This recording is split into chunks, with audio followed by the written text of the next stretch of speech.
Right. So Ain't nothing. Now on Dear Castle of Strahd. Yeah. What are you doing to my title screen? What you do to mine?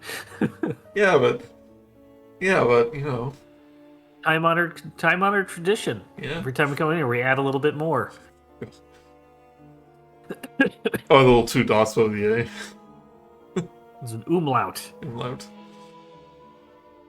Castle und Learn your Strahd. German. So yeah, welcome back to Curse of Strahd, everyone. Woo. Yeah. Where do we leave off? I was actually watching the thing the other day, the last game we did, mainly because I couldn't remember. Yep. We killed the hags. Yeah. Did kill and I hag. don't know if that's exactly what happened. Yeah, hag's not dead. Let's see here. So, in order to obtain the Heartstone from the hag, which you need in a ritual to enter the ethereal plane, a lot of shenanigans happened. A lot of exploding windmills as you tried to rescue some kids captured by the hags. We did rescue the kids. You did rescue the kids before the windmill exploded. But you refused a deal to make a trade for the Heartstone. So you did battle with the Nightmare 3, the Hag Coven of the Bone Grinder Windmill. Things didn't go great. Can't almost, really. Things were going fine for a bit, but these hags eventually transformed into 3 nightmarish forms, including a giant elephant, a giant crocodile, and they're already pretty big, I guess, and kind of a night hag form for one of the sisters. But luckily, you had a protective barrier around the windmill, so they couldn't escape to the ethereal plane themselves if they were caught. If they sensed they were about to lose and tried to escape. But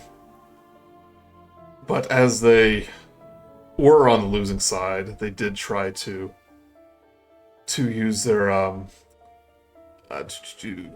spell. It's hard to remember.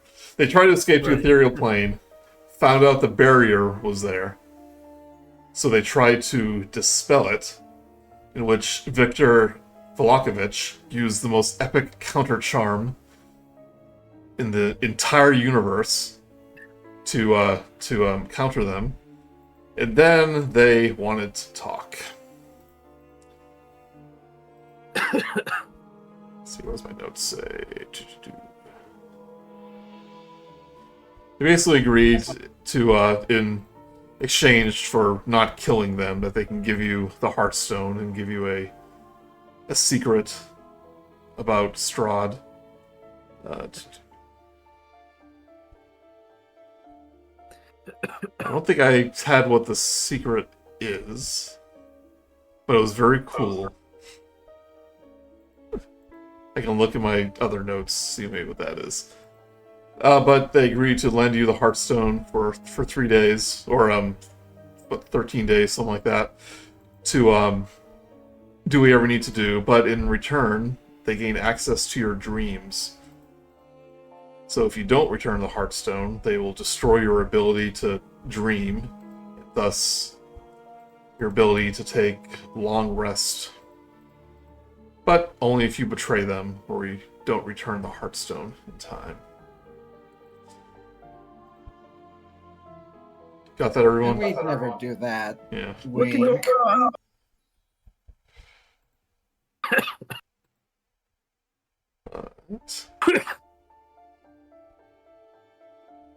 That's where you guys are. You rescued the children that you're pretty sure they're going to cook into dream pastries. You're able to begin the walk to town. Minerva, you had a close call during the fight, got knocked unconscious. And I had an amber shard in my... Yeah, so this is something I totally botched during the playthrough because I was tired and doing a really complex combat. But when you fell unconscious, you definitely felt something within the amber shard reach out to you. offer you a chance to return. You were pretty hesitant. Ultimately, you did decline, but you felt the presence say, "I'll be there the next time you need me." And that's been on your mind ever since. And I have not told anyone. Told anyone what? Precisely. You it. Vogelsuch sneezes and his straw just goes everywhere. I thought you said the Strahd goes everywhere. Need that Strahd. Take that, Strahd. I've brought you our most dangerous thing. Germs! Pathogens from another Oh no, it's the another World of realm. Worlds movie.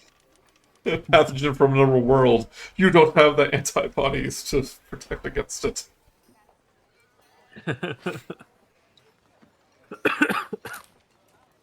But after you recover from that battle, make sure the kids are okay. Victor and Fiona Wagner and the other cultist kind of rest after the ritual is complete. You return back to Velaki with this heartstone as the sun is setting.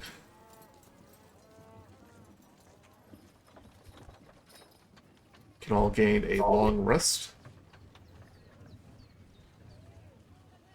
Fiona Take a long does rest. tell you before she departs, saying, actually Victor says, the veil between this world and the ethereal plane will be weakest on the full moon, which is, lucky for us, tomorrow night. So we can perform the ritual then. After that, I fear Stella will be far too weak and be overtaken by this Gallows watcher to do anything for her. Every time I see her, she seems more and more distant and opaque. Fiona goes, "We will rescue her. To do so, you will need a powerful source of magic. Luckily, my home is built over a ley line, a font of magic. Probably not a coincidence now that I think about it. Join me tomorrow at my manor. I believe I know the perfect location to perform the ritual." And Victor, young man, make sure you're ready. My daughter's life is at stake.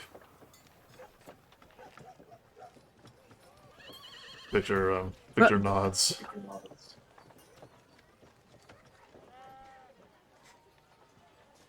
He turns to you all and go, "Quite a interesting first day as Burgomeister. It's not what I had planned, but..." And she gives you a nod. And may it not be a sign of things to come. Yeah, so probably won't have to do this again. Really kind of a one-time deal. I really hope it is anyway. I mean, fighting hags? I mean, is it a regular occurrence for you? Hopefully no.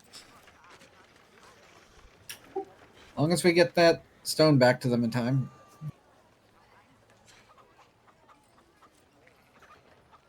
I don't know what you are all worrying about. I don't dream.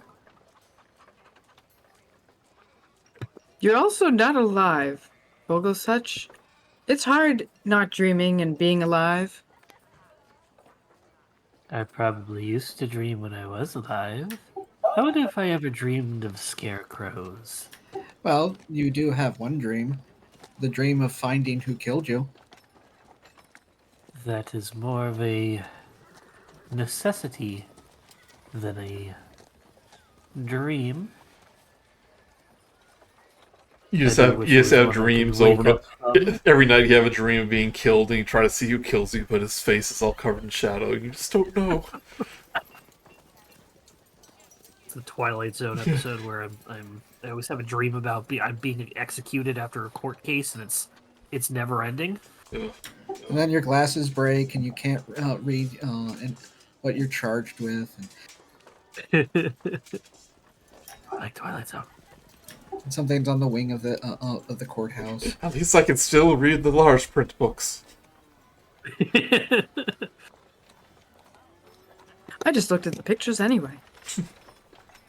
At least I know Braille. Gary Door. Well, what is our business now that we have to wait an entire day to complete a ritual? Can we go see our old friend Blinksy? Yeah, I wonder what he's doing now that he doesn't have all those doll orders. Oh, you want to see Blinksy? I'll give you Blinksy. I can Blinksy right now. Joey, I need my Blinksy fix. It's been months. It's not closed yet. You can make it before it closes. There's Putting a everything must go I was sale on the... about to say big sign that says clearance. Everything half off. You see Blinksy up front with a sign. He's twirling it around.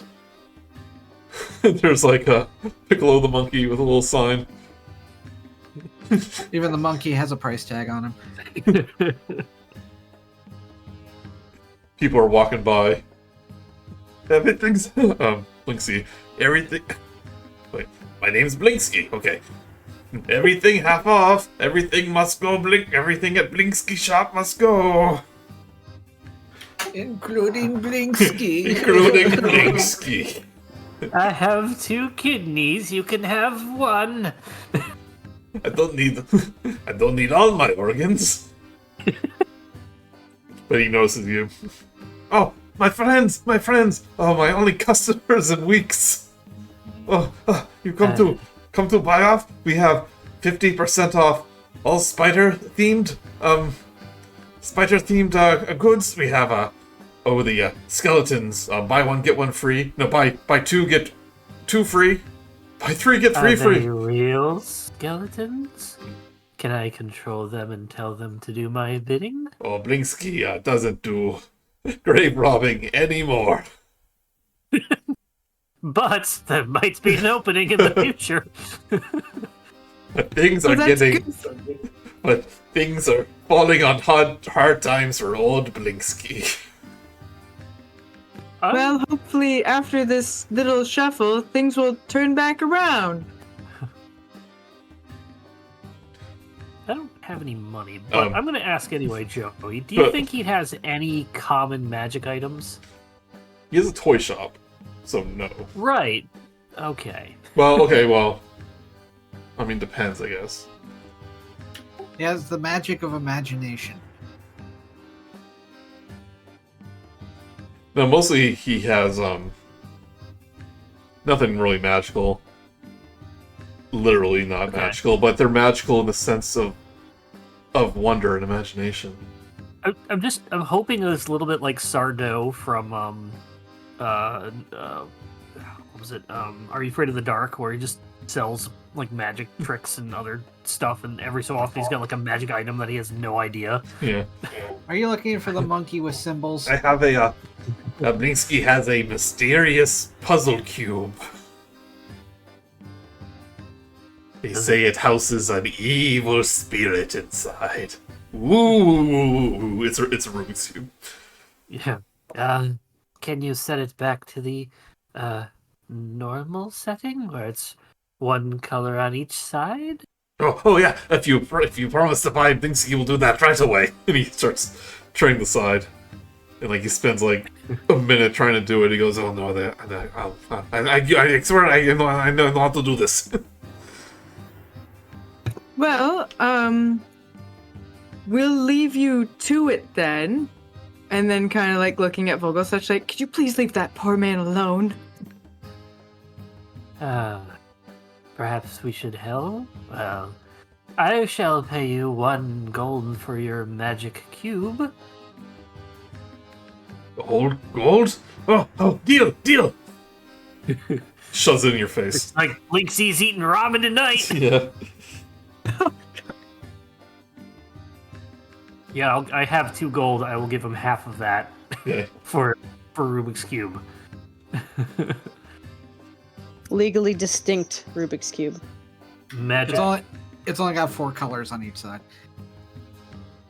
It doesn't even have a centerpiece. That doesn't. Oh. The old Burgermeister was the only one who bought my decorations, and now that Isaac isn't around, I have no more commission for red-haired dolls. What other trades do you know? There must be some way for you to make a living. Oh, I made all the toys and trinkets in the shop, handmade by Bliksky. Yes. That means that you should be good with carpentry and tailoring.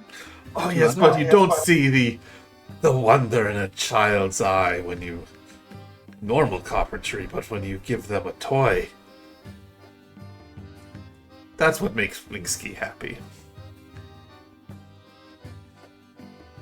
Perhaps you can open a non-profit where you take toys and give them out to children on the holidays. But he has like he's like reminiscing over a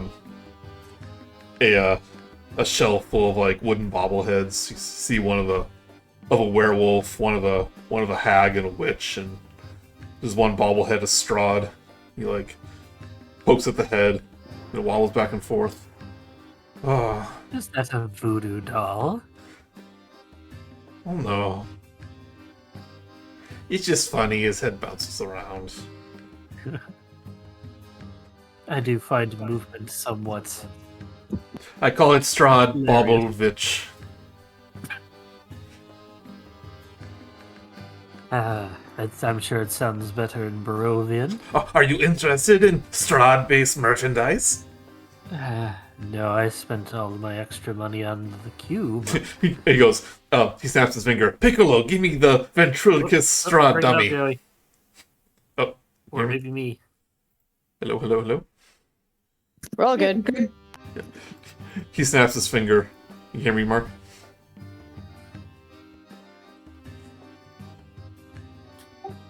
It's him. That's him, okay.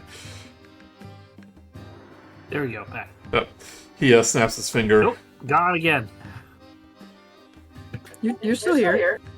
Okay, no, it was buffering for me where I was getting tick, tick, tick, tick, tick, tick, so, and this last, like, 30 seconds. Okay, so he snaps his finger. He goes, "Oh, Piccolo, give me the ventriloquist dummy." Piccolo runs off, and after a moment, he comes by holding a ventriloquist dummy that looks like Strahd. Oh, Vogel, you have a brother now. This But- one is not made of straw. But he he picks up the dummy, places his hand inside, and he starts moving the mouth and he goes, "My name is Strahd von Zarovich. I want to suck your blood. Raw." I am afraid I have no blood to give. Like, Vogelsuch is just completely not getting into, like, character with this thing, not bouncing back. He's taking it completely At serious. face value. Yeah.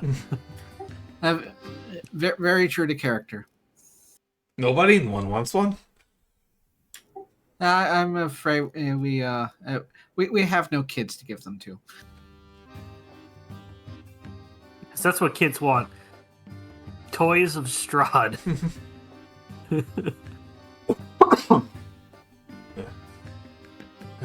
I'm sorry, Blakesky. I cannot take the chance of that look of a child's face if I were to take it, so. The look of when their eyes go wide and the screams of terror. That's what I love the most.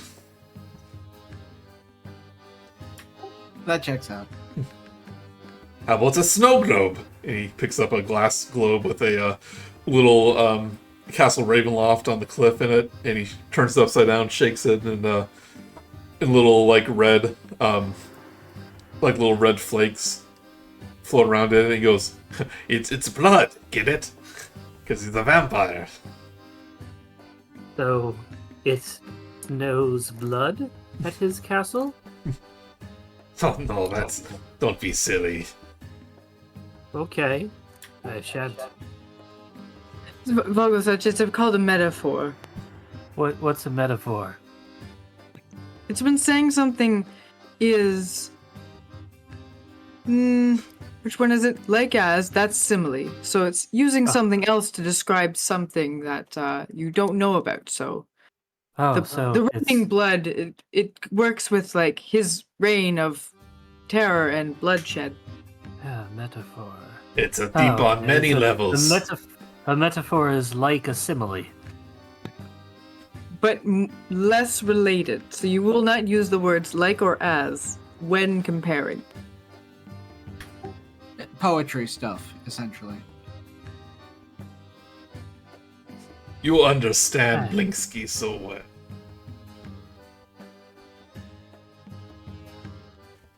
Is he saying that to all of us?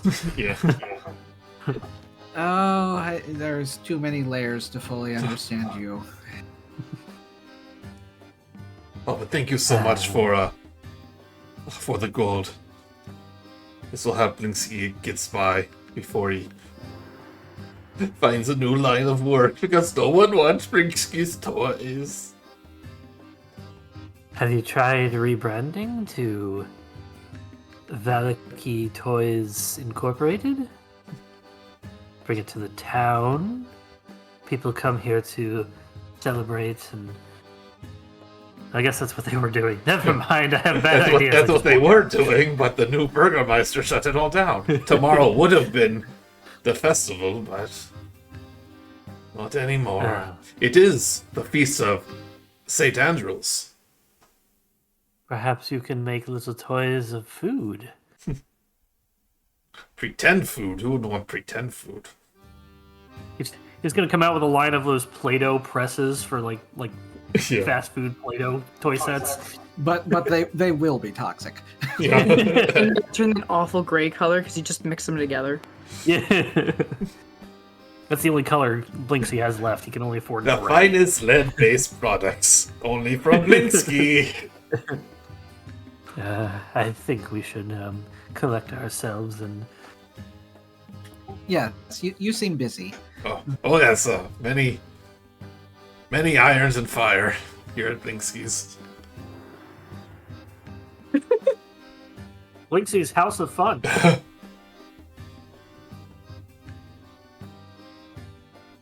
Well, thank you for saying hello to us. We will be leaving you to your work. Oh, tell all your friends. Tell all your friends about Blinksky. Oh, we shall. All so many of them. Just walk away. Remember, you buy one marble eyeball, you get another one free.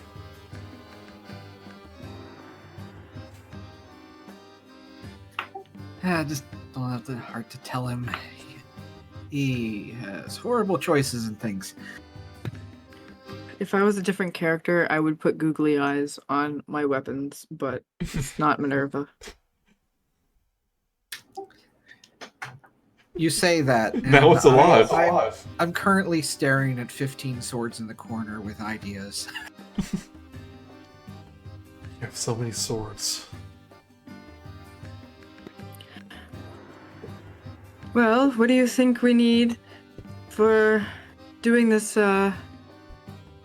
this one big chance to save the girl?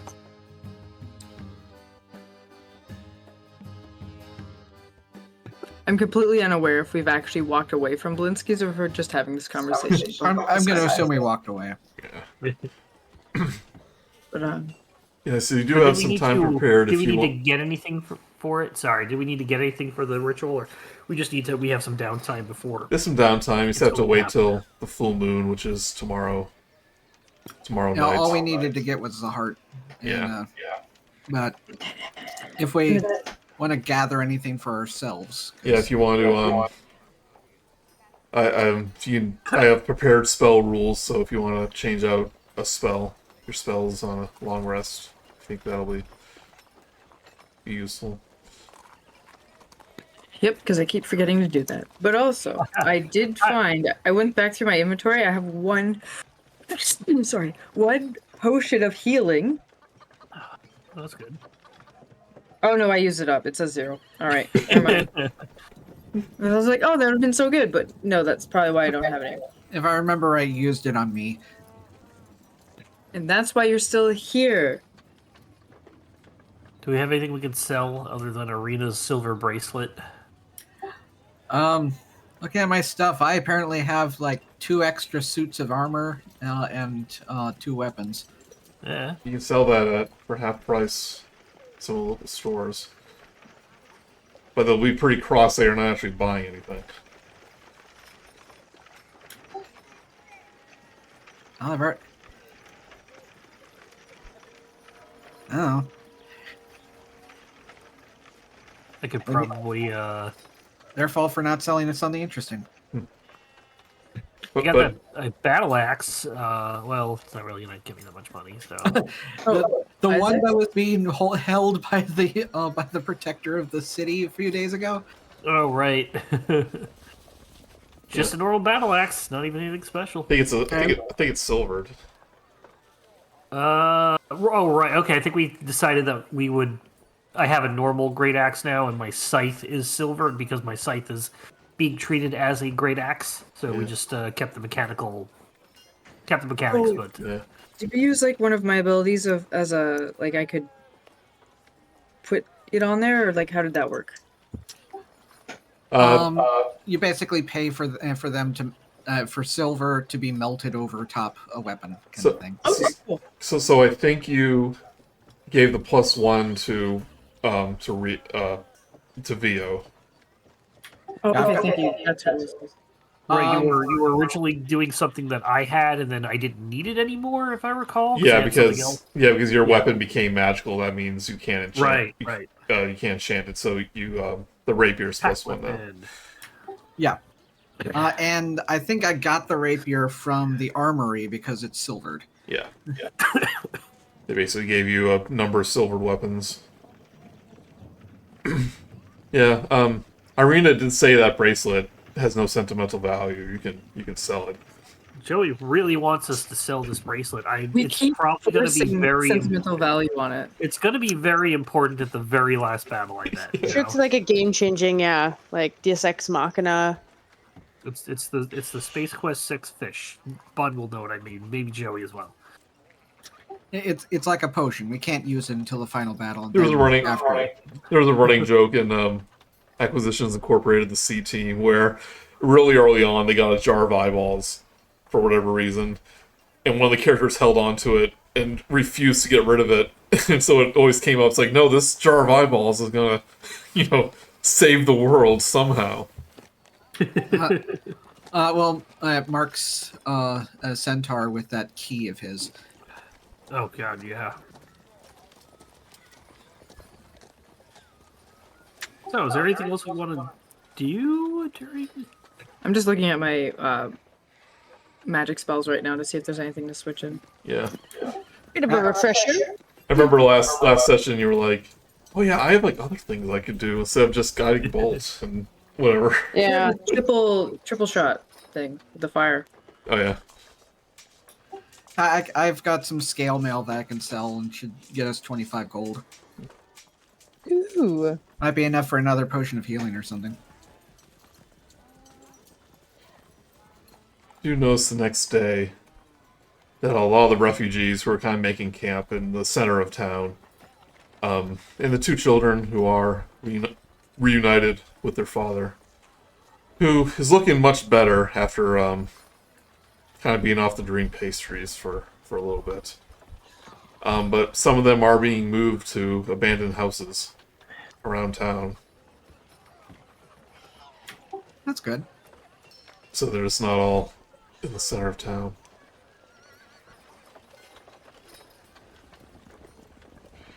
I see Blinksy trying to put up some some blazing sun decorations I had left over, but the guards keep taking them down.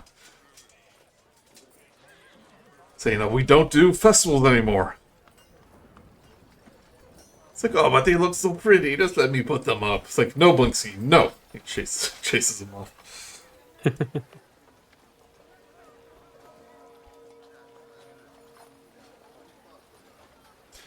But it's kind of the most normal day you've had since arriving in Vallaki.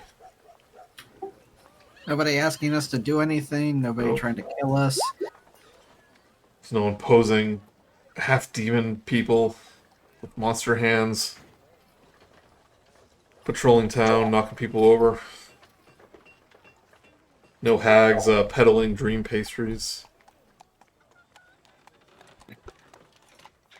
It really feels like this town's been on an upswing. It makes me wonder what's going to happen to change that. It doesn't always have to go bad if things are going good, you know? It could just be going good. Well, from what we've heard of the history of this place, it kind of usually does. Oh yeah, I forgot about that. Never mind.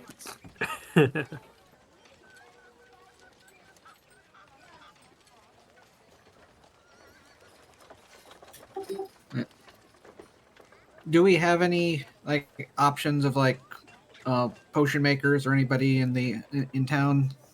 Oh yeah, they have shops that sell adventuring gear and basic potions. I'm trying to remember the price for healing ones. 50? 50 gold pieces. Yeah. I have 10. You know how you can get 100 gold pieces. We just sell that bracelet. You do have 2 healers, so it's not huge. Yeah, just checking. Yeah. We have a couple of healers kits in the. Oh shoot! Yeah. Does anybody have the healer feat? No. Once again, Okay.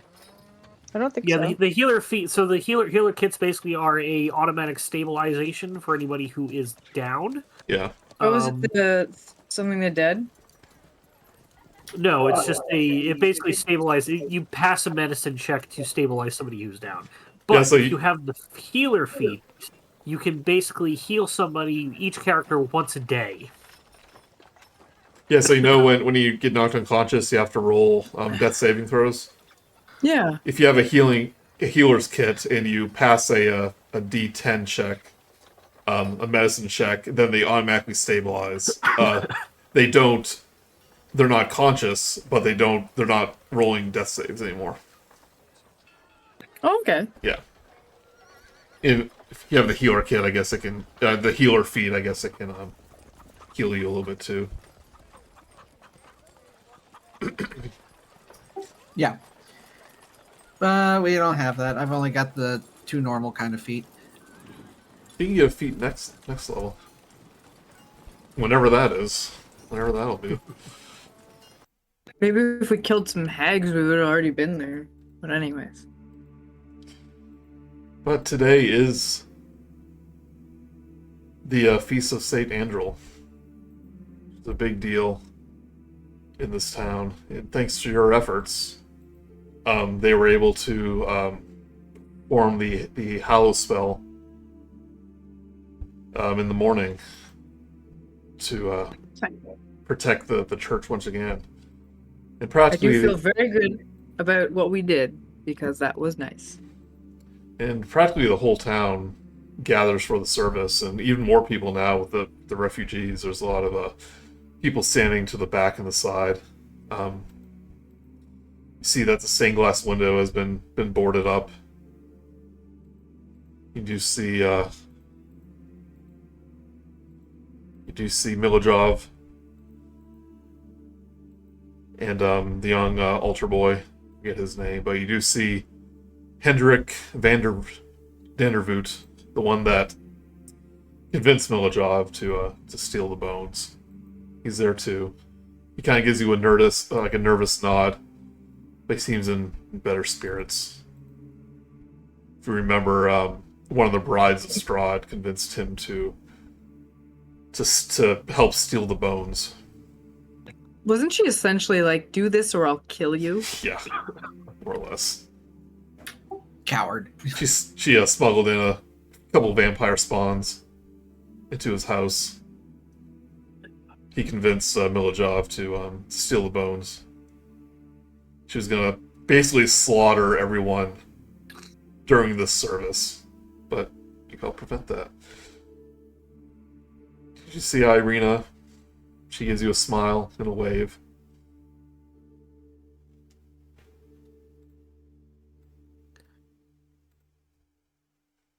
The end. But she is, yeah, her story's over.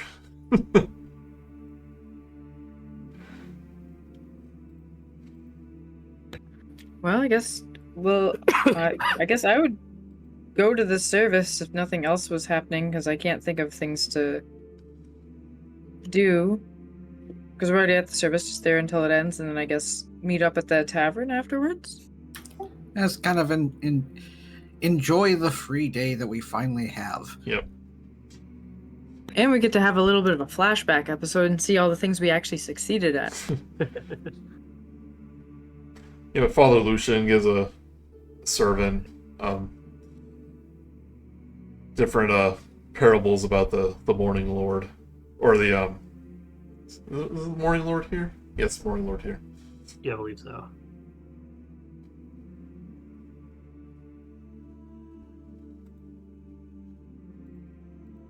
Let's see. Yeah. And like, I don't know how much you all are ever went to religious ceremonies and like back in the the Sword Coast, but he performs the hallowed spell at the end of the sermon. Minerva probably didn't so much because she was like more like sciencey stuff. Mm-hmm. So all this would be kind of new, and she'd be like, wow, these stories are somewhat specific, but oddly vague enough for me to envision certain parts of my life in them.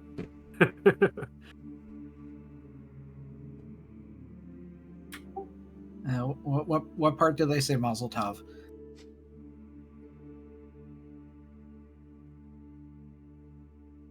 So I actually looked into this. I don't know if there actually is a feast. Like, they hand out food and stuff. Because I imagine, like, there's not a lot to... If they do, it would probably be like one of those, like that Stardew Valley sequence where it's just everybody adds to a pot kind of thing. Oh, sure, yeah. They bring their... Luau. Bring some extra food, like a potluck. Yeah, pretty much. Or just everyone makes pancakes. It brings a lasagna or...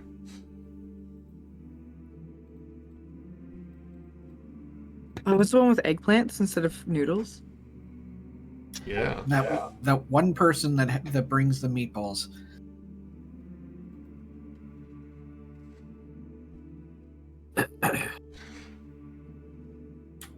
Don't ask what they're from, though.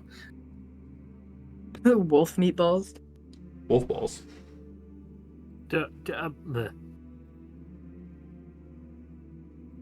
What? No? Anyway. Yeah, I think overall it seemed like everyone had a good time where they didn't have to think about imminent death. Yeah, everyone seems in pretty decent spirits. Yeah, that's for tonight.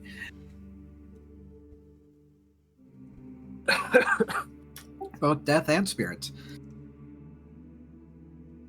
I get it. But Father Lucian does give you his thanks for what you did. Saying doesn't want to think what would have happened if you didn't recover those bones.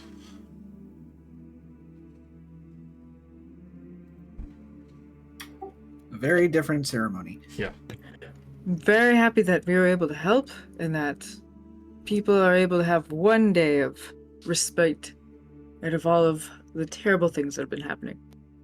Hopefully many more. We'll see how this new Burgermeister handles things. We had that discussion during her coronation. Oh, she is no believer in the Morning Lord.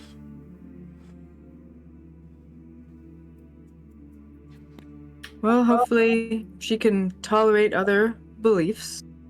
Oh yes, I have no doubt. Does she not believe in the Morning Lord, or does she not worship the Morning Lord? She A worships follower. somebody else. Yeah, follower. Okay, yeah. It's weird wording when gods exist. Yeah. Multiple gods exist in the universe. As long as I'm she not is... entirely sure if atheists actually exist in D&D.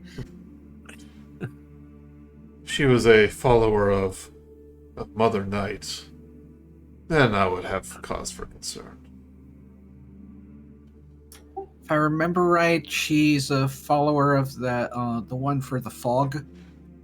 Ezra, yes. She worships the god of fog. Ezra is the god of the mist that keep us trapped here in Barovia. Some people find solace in putting faith in such things. I think they have some control in what keeps them captured. It's a way to cope. Neither good nor evil. But it depends on how you use it, I suppose. A cage can be seen as either imprisonment or protection from the outside. For all his faults, I do not blame the prior Burgermeister for his desire to leave the mist. He just got overzealous with that belief. And insane. Don't forget the insanity. I noticed he was absent. I noticed he was absent at the service. He was causing more grief than help. Not a popular one. Linksy liked him. I'll at least say the new Burgermeister has good intentions. Let's just hope that they stay that way.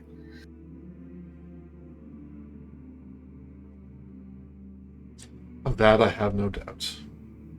One thing I know about Fiona Wagner is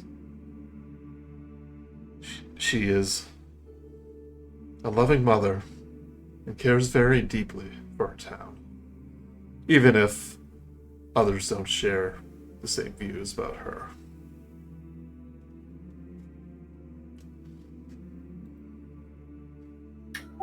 Politics. That's why I stick to this religion, which is nice and simple and not controversial at all. Yes, I'm quite new to it, but it seems very straightforward. And meaning well for groups of people. It never seems to adjust with the times. Nice. Unless you get free crackers and wine. Free blood, like free bread. If you are interested in the Morning Lord, I have pamphlets. No, I've already got one. Don't worry about that. Of course.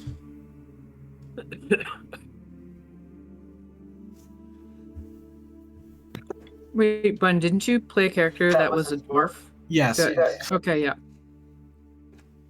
Yeah, he was worshippers of the elf god. A god who he gave credit to the sun about, but had absolutely nothing about the sun. And you were a Dwagar, so the underground elf. Yep, yeah. Dwarf. Always wearing sunglasses. Yeah, no, he's great. He was so cool. Lived in a toilet. Were you the original Skibidi toilet? Sure, why not? Yay. I remember doing the artwork for that. Yeah, we got artwork for the characters like the last couple weeks of the campaign. Worth it. Yeah, still good. We used some of them in the next one. Anyway. Oh. do we have anything else we'd like to do prior to the actual? Actually, would Ritual. the father know anything about fighting dream spirits, or be able to help us with, like, usually things of not the Morning Lord? Don't like this. I'm essentially trying to look for something like a crucifix for vampires, but for like dream monsters. Or ghosts, or whatever it is that we're going against. Oh, are you preparing to fight something unholy? Yeah, we are. It's like, well, you can't go wrong with holy water. Don't suppose you have any. Consider this a thank you for helping the church and helping the town. And he will give you 2 flasks of holy water. This is very kind of you, Father. Thank you very much. What are you up against? Is there something dangerous in town? Not so much in town, no. We're sort of having to go to the other side to fight it. I see.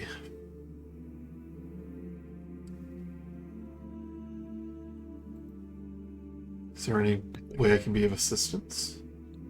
Do you know if holy water works on the ephemeral plane? Ethereal. Ethereal plane. Different. We're going to be going to that plane, so I would assume so. Oh, the life of an adventurer. Well, I assume they are just as much undead on that side as they are this side.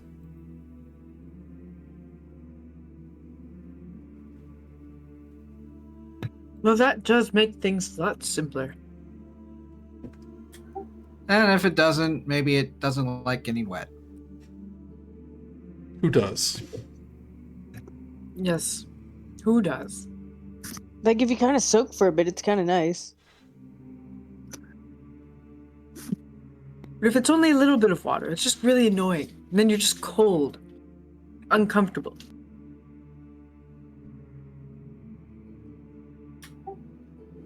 And we'll aim for the socks. At this point, you do see Victor kind of awkwardly enter the church. It's like, oh, I was looking for you. I didn't want to go to Wagner Manor alone. To be frank, she kind of scares me. Well, she's your potential mother-in-law, so. His I wouldn't jump to that. His cheeks immediately go red. Mother-in-law, what are you saying? Well, if you rescue this friend of yours, then who knows what the future holds. I mean, she has been in your bedroom for a while, young man. I rest assure you that my intentions for Stella was simply friendship. Nothing more. Yes, of course. No, I was a complete gentleman when she was sneaking into my bedroom at night. Oh dear. Yes, you can see why when you say it out loud, right? In some circles, you may be required to marry her at this point. What? Anyway. Don't worry, Victor, we're teasing. Perhaps... I don't wish to have a heart attack before the most important moment of my life. Which is freeing her, not marrying her. Yes, but if you can stand that heart attack, then your heart is steeled enough to fight this monster. I won't be doing much fighting. I probably have to concentrate on the ritual. I've never been outside of town, let alone the ethereal plane.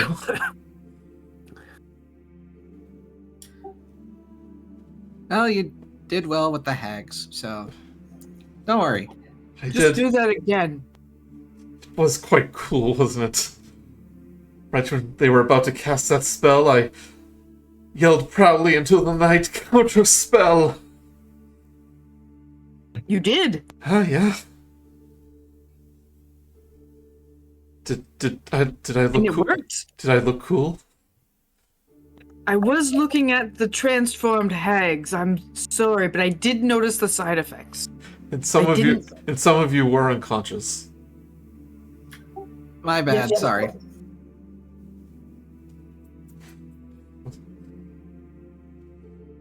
He takes a deep breath. Well, the sun is setting. The full moon will be visible quite soon. Shall we make our way to Wagner House? Yes, young sir. I do hope when we rescue Stella, that Madame Wagner will forgive me. Well, her daughter will do more than enough to explain how much of a gentleman you were and how much you protected her, so I think that will help. And without your help, she would not have her beloved daughter back. I believe that would mean a lot to her.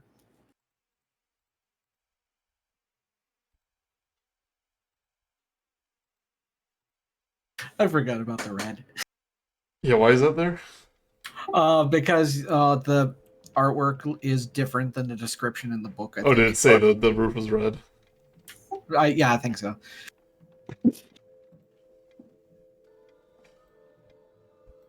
But you arrived to Wagner House.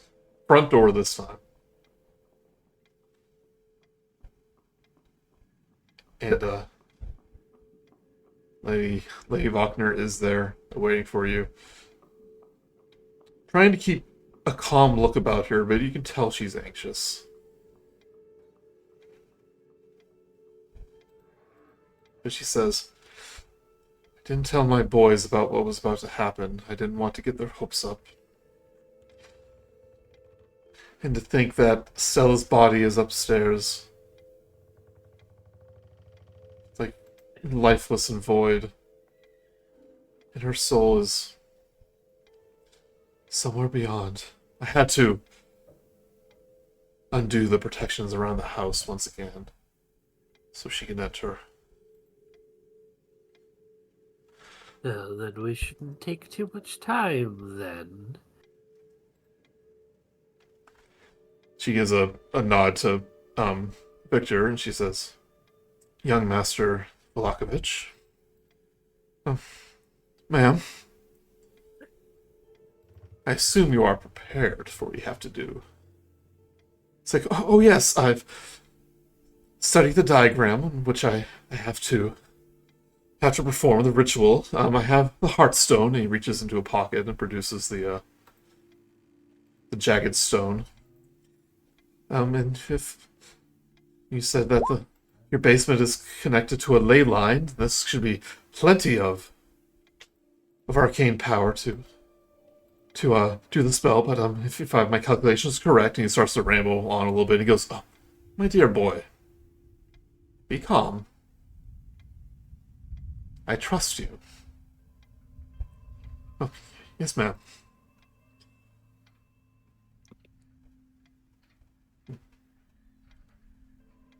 "Follow me, please."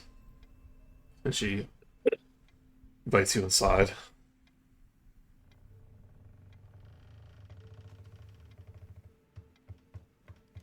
Head on in.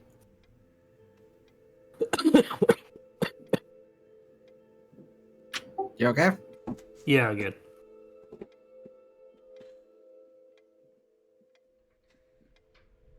Right, she takes you down a set of stairs into a basement. So, flickering candles in iron holders fill this room with light and shadow. This room has a 10-foot high ceiling and a large black pentagram inscribed on the stone floor. At each point of the pentagram rests a wooden chair. Thousands of gouges and scratches line the stone walls around the circle, many stained with faded blood, centuries old. The far wall of the chamber bears a 3-foot-tall carving of a dagger with a curved hilt, with the phrase, "In silence, death," carved in 12-inch letters immediately below it. As you take in the scratches along the wall and ceiling, you notice that most form a particular word, endlessly repeated in ancient stonework. Traitor.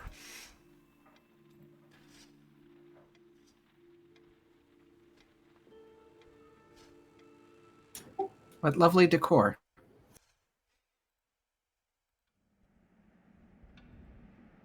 Oh, wonderful, a pentagram. Oh, it's a pentagrass. It's one of those pentagrass I've heard about.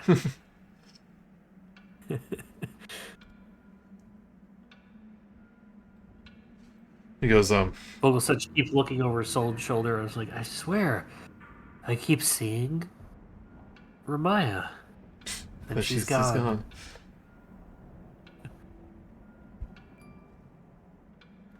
Saying, yes, we can't remove any of the markings. Have you tried putting up wallpaper, to hide them? I find it useful in keeping people out. That's fair enough. You know, when I was a child, my parents warned me that a monster lived in the basement. A terrible creature of ancient hungers and hatred that longed to be set free. And did this keep you out of the basement? Oh yes, I was terrified of it. But when I returned... The words. When I returned years later, the room was empty. No evidence of any creature but these scratches. I wonder what the word traitor means. What my family did in the past.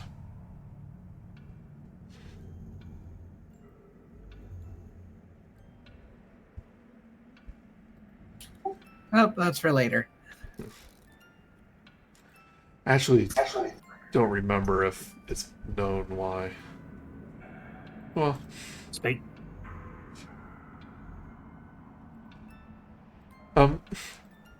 Victor kind of walks up to the pentagram. Well, this will be useful, but I have to wonder, why it is here. Fiona says, "Oh, I have my rituals. Same as you. Make use of it as you will." "Oh, well, yes, I think we'll do quite nicely." And he kind of almost too excitedly goes up to it and puts the heartstone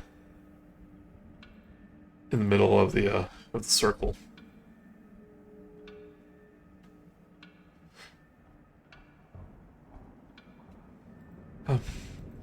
Not sure what we'll see when we're prepared, but Stella does know to be here when I perform the ritual. She's probably here right now, actually, not nearby.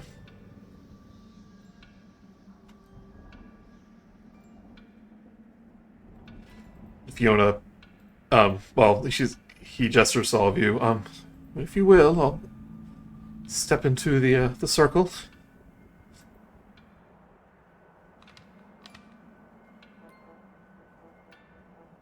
Do we need to join hands?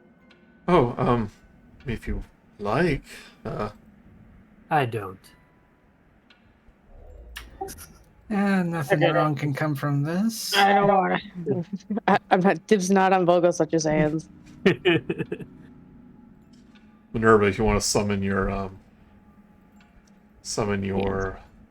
cannon early, but you'll have to decide what mode it's in. Yes, I don't know. How's a bit of democracy? How does everyone feel about... Honestly, I'm probably not going to use the fire. I'd use the cannon beam or the protection. How are we feeling?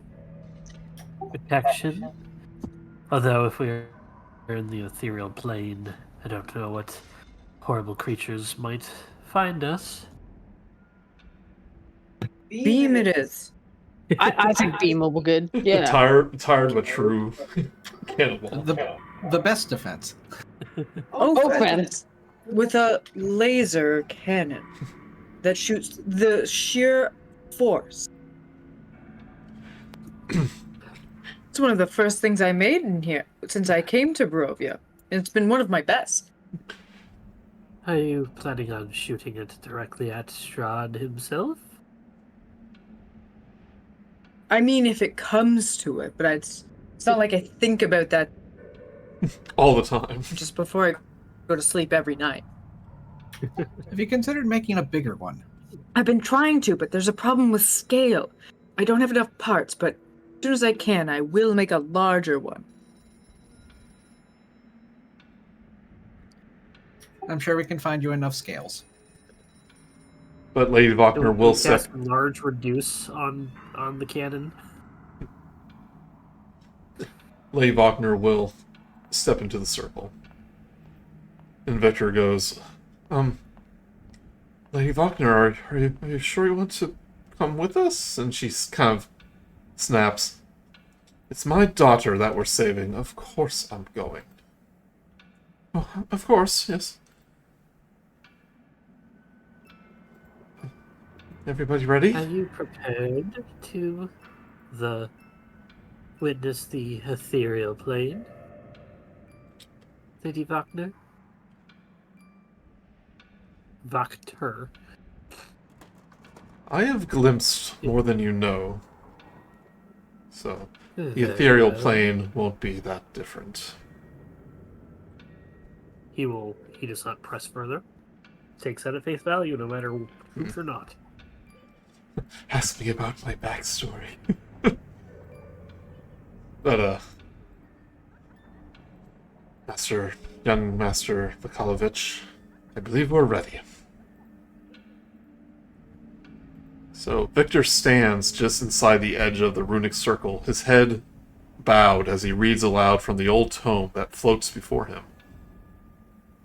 Though his right hand shakes and trembles, his left is steady and precise as he draws delicate patterns through the musty air, leaving sprawling trails of pale white light in his fingers' wake.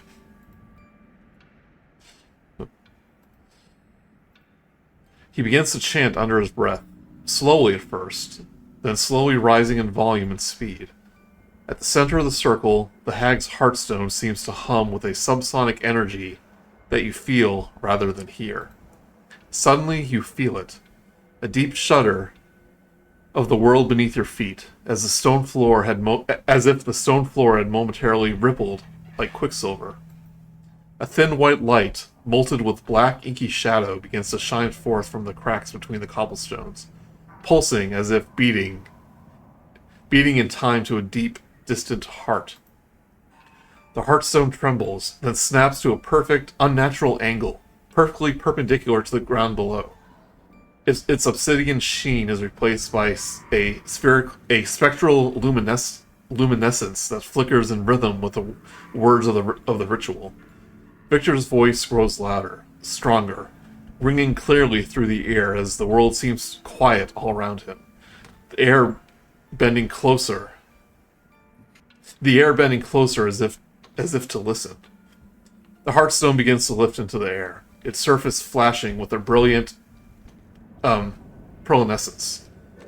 Even as it does, however, mist rolls at the corner of the room, inaudible whispers echoing from its wispy depths. The room begins to quake.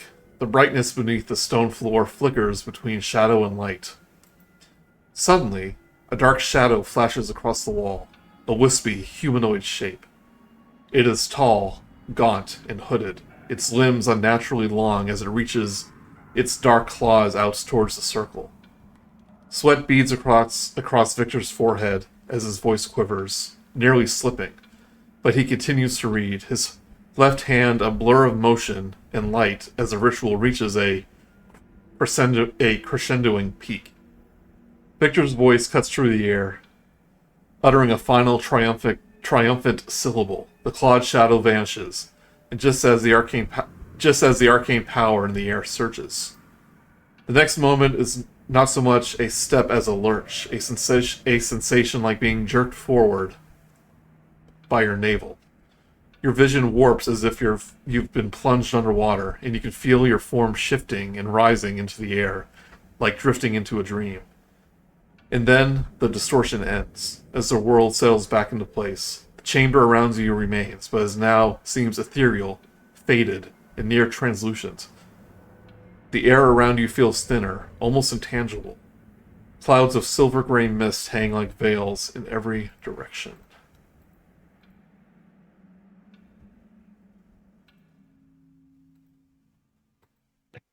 I guess we made it. As you talk, your voice does that like echoing thing, like it's reverberating. Is it like one of those reverse itself. echoes? Like the reverse echoes where it leads into the sound? Yeah, something like that. Yeah. A warble. But you notice like you're all kind of hovering a few feet, like a couple inches above the floor.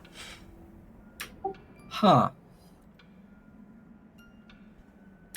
This is new. Well, it seems like we've gone somewhere, and this seems pretty ephemeral to me. So, well done, Master Victor. This is quite disorienting. Begins to seems to be panicking a little bit. Okay. We must wait for Stella to arrive. And oh my goodness, what happened to you, Vogel? What do I look like? Well, you have a face.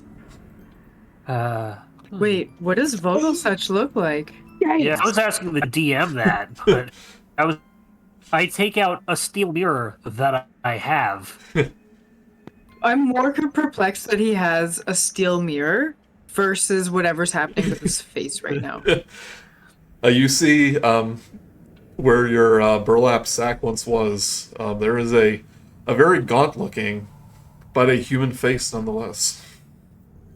It's kind of like overlapped with like almost like a skeleton, like they're like fighting for the same space.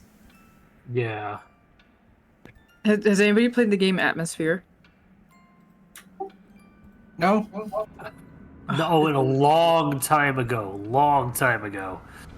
Because you play a video cassette with it, and it times the game out, and it's like really hard to beat. But as you play the gatekeeper, his face does the same thing where it becomes more and more skeletal, but it's like old effects of it like overlaying a skeleton over top of it.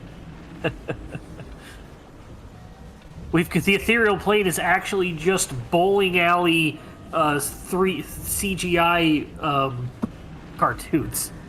That'd be good. Turkey. That'd be hellish. Can I do like any role to be like, do I know this guy? I mean, yes, do I recognize my own face as well? It's the one that killed you. No. That would have been a that explains the suicide note that I've had this whole time. No, it's the face is unrecognizable. It's unremarkable. It's just a human face, like any other. It reminds me of when Lex Luthor unmasks the Flash.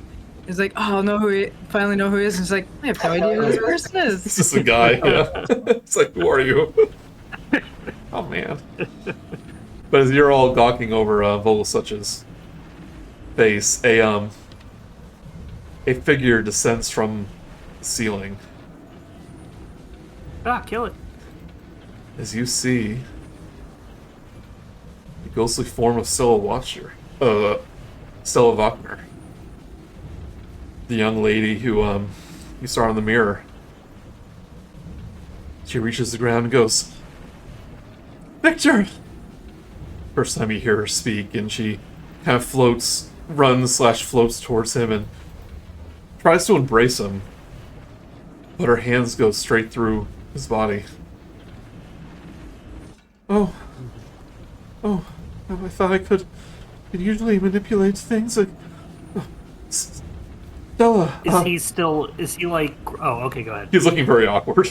But, Oh, yeah, I thought he was still, like, grounded in, like, the material plane, but sounds like he's not. Oh, no, he's with you. Yeah. Okay. Or she's getting so weak that she's becoming ethereal even in the ethereal plane. Yeah. Victor does say it's like, oh, you're losing more and more tangibility faster than I expected. We don't have much time. And then Stella kind of looks over Victor's shoulder and she goes, Mother, is that you? Fiona kind of steps forward and looks like she's about to hug her, but kind of stops, realizing what happened. He goes, It's me, Stella. We're going to get you out of here.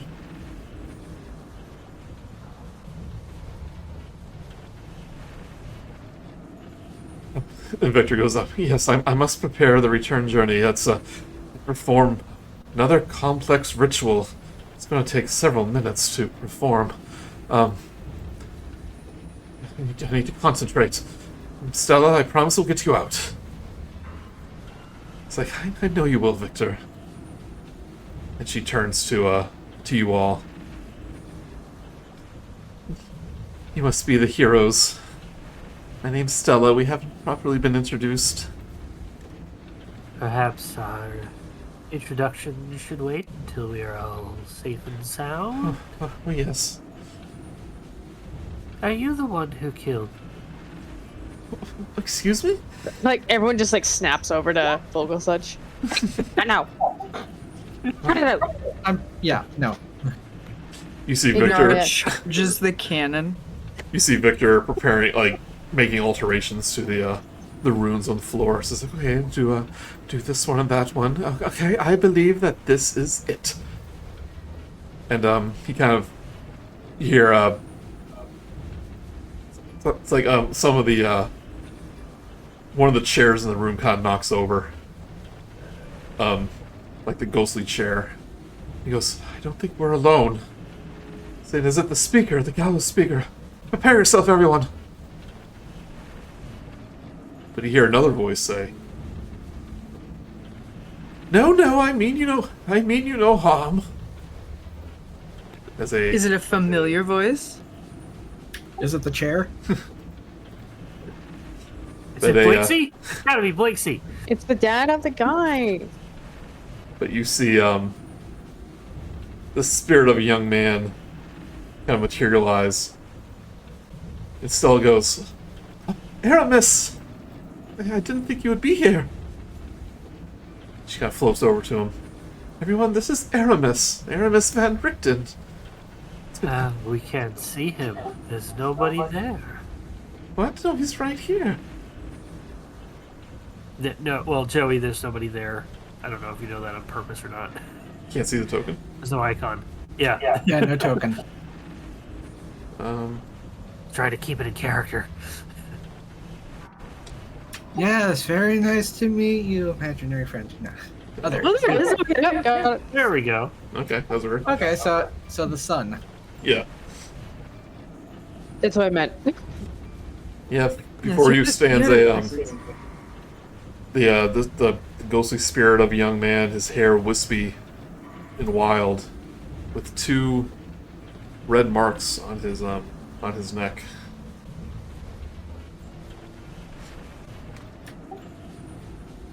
So We've yeah. heard good things of you from your father. So I guess I've been keeping an eye on the adventures you've had. I've been busy protecting that young girl and protecting Stella from the dangers of the realm, of the ethereal realm. But try as I might, Father never notices me. It is hard to see into the ethereal plane. No, He does miss you sorely. No, I think literally he cannot see me. Well, yes, I'd agree with that. He cannot see you. as many things as he can do as an impressive man, he has not been able to notice that you're still around, and was very surprised to hear the young girl was able to see you. I'm pretty sure she said his name in front of Minerva, right? Yeah. Yeah, okay. But he goes, yes, I was there when Stella and Victor here were performing his experiments, in which Stella entered the ethereal plane. I saw that dreaded creature reach out for her, try to snatch her away. I was able to escape her to safety, but it's been quite an ordeal to keep her hidden. Do you know where it is right now? This is bound to draw its attention, to be sure. Victor, how long will it take for you to perform the ritual? Victor goes, well, it was going to take a few more moments, but now you've broken my concentration. It's going to take another 10 minutes.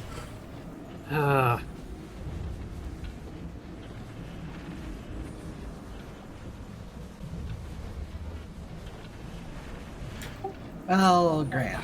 And once the ritual starts, it will undoubtedly attract attention. So everyone be on your ready. Everyone in the circle. Says, Stella, you should be in the circle with the others. Okay. She'll float over. Erasmus, it feels kind of weird to leave you here, but I know that there's no body waiting for you back where we are. Oh, Aramis goes, oh yes, my body very far away and long since buried in the ground. But don't feel sorry for me. I've made peace with it. And you've done an awful lot of good being here, as you are. My father, however, is still haunted about what happened, what he had to do. Say hello for him. Say hello to him for me. Will do. And is there anything to let him know that it was from you? Oh, I think he'll take you at his word, at your word. All right. Hello it is. So, about 1 minute after the ritual begins to take place, you hear a ghostly wail echo throughout the room that you're in. Scent of life. It smells so sweet. The veil flickers, it's so close. Please, please, please. As 4 ghostly figures emerge from the walls. Their arms outstretched, reaching towards the portal. And Fiona goes, did say there would be trouble. Keep your concentration on the spell. We'll handle the spirits. I want everyone to roll initiative. Yeah! Whee! Remember to select your icon first. Yep. Don't tell me what to do. Okay, then don't. Was that reverse psychology?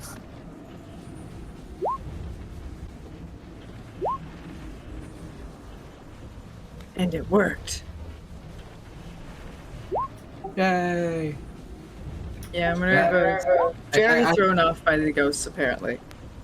Yeah. No, it's just, I haven't touched Roll20 since our last session, so even I'm trying to remind myself to. Grude, you're in here twice. Well, the 20 is the only one. Yeah. A lot of 20s. Oh, the stuff from the last session is still on here. Oh, okay. Shoot. Okay. It was blank when I opened it. We can blame Roll20. Yeah, blame roll 20. The ghosts of initiatives past. Alright, Grude rolled 20, Vio rolled a 9. Minerva rolled an 8. She's only... Vogel, what do you roll? 18? Yeah, just roll it. Yeah, does that look right? Wow, Fiona rolled really low. Yeah, you think she would be more into this. Considering her daughter's life is at stake. Probably doesn't actually care as a parent. Yeah. Where's her cannon? Oh, let me move that up. Oh dear. Theater of the mind. No, the theater. Yeah, we brought it up earlier. We just forgot to put the icon down. The cannon is there. But it's made of bones now. Cool ephemeral cannon. Oh, that makes me think I could put nice thing on it to change how it looks. I'll call it cannon... skin. Ethereal. The cannon also has Vogelsuch's face. Well, now I'm just confused and disturbed. Wait, this is the sign I want. Hold on. A little more actiony. Yeah, this is This is more Red Letter Media Ghost of the Murder House to seance. Vogel was Minerva's cannon all along. here it is. Which one? You're the one who killed me, Minerva, and turned me into a cannon. No, your soul is just in two different parts. One is the cannon part, the other part is the scarecrow part. Obviously. And don't worry, none of this is canon. But shh. Joey, go ahead and refresh the turn order, by the way, so I'm not dead last. Thank you. But Aramis goes, "Don't worry, friends, you're not in this alone." And he'll kind of lift a hand, and one of the chairs that's around the pentagram will rise from the ground, and she goes, "One benefits of being a poltergeist in it will slam into one of the specters. Attempt to, anyway. For a 11. Which won't hit, so... Well, never mind. Never mind, then. Well, at least you can do that some more, right? Oh yes, I can do it as much as I like. Once every 6 seconds. Good, good. When the cooldown time stops. Grude, your turn. Let's go. Let's Grude. Let's Grude. Don't be nice, be Grude. Yeah. It's cool, but crude. It's crude. I guess I'm gonna go after this guy.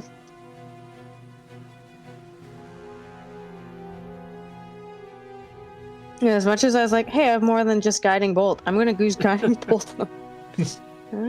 I'll just use level 1. Has D's No, should I changed? do two? Has D's? D's changed any? Deez is now a little skeletal Wait. skeletal squirrel. Whoa, little buddy. You look really cool. I know it. Yeah, I talk now. Whoa, dude. I was waiting for you to say that that's what he's always sounded like, but we didn't know. Yeah, he's just yeah, I in, guess so, 'cause I can... in your head. You forgot because you're just so like, whoa, and like, we talk all the time. Oh yeah, yes. Okay, I'm going to cast level 2 actually, Guiding Bolt. 18 on this one here. Which one? Okay. 18 will hit. Alright, and it does 15 radiant damage. Alright.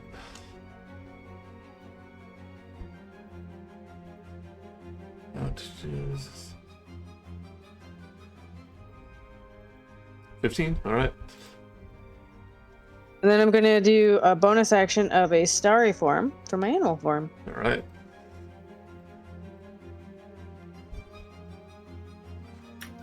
He takes out his little spectral crossbow. think it's subsequent turns. If I remember right, it's you can cast it. You can do the thing when you cast it. You can first time you cast it. Yep. Okay, yeah. Okay, ding, bing. So here we go.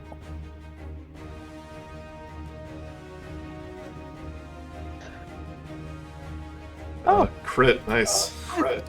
I think that hits. Yeah. You gonna hit the same one? Yes. Yeah. Yeah, the arrow goes straight through the specter, and it evaporates in a puff of spectral energy.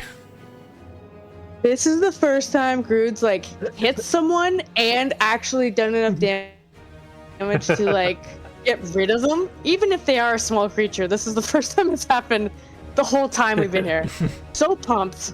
Like definitely giving high fives all around. Right, Vogel. That's the end of my turn. Vogelsuch will go ahead and use his Form of Dread. Okay. And he will not take that 5 HP, because temp HP, because I have 8 from my other thing. I gotta stop rolling 1s on these. But he's now got his Form of Dread. Just to remind you what that does. I didn't need to roll. Never mind the roll. So when you do this in the ethereal plane, the skeleton part of that ghostly reflection just takes over. Yeah. Then I'm gonna just go up to the nearest specter, and I'm gonna go ahead and attack it. Okay. Probably not hit with a 10. Yeah, 10 will Do not I hit. have a reroll? Do not. Yep, that's all I got. That's it. Okay. Spectre's gonna come up and reach towards Minerva. He goes, life, life, life. And he reaches out. There's a life drain. It's a 14 hit. No. Okay. Shoot away. Hands up, sir. Get away from me. Shoo, hey. It looks at you. The other one looks at you, Vogelsuch, and goes, "You don't look very alive, but I'm going to do it anyway." Does life drain at 23. 23 will hit. Okay. You take 15 necrotic damage. Give me a Constitution saving throw.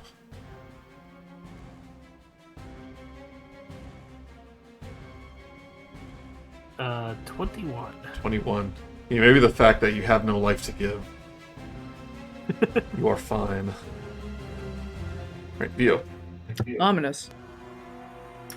Alright, I'm gonna move up here because I don't want to have Victor get attacked by anybody.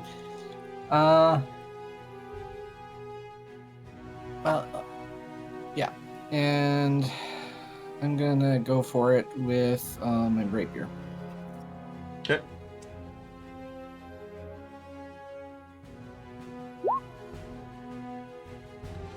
$17. 17 hits.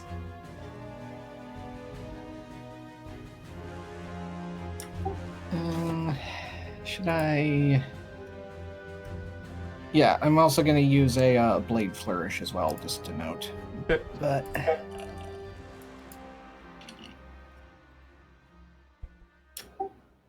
ignore the sneak attack because I don't get that.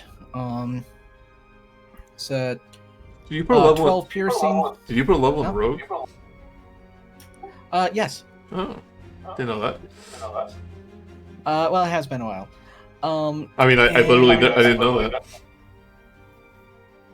Maybe I did. Yeah, it's been a while. Yeah, you're the one who suggested it. Oh yeah. I'm also going to use just defensive flourish, where I'm going to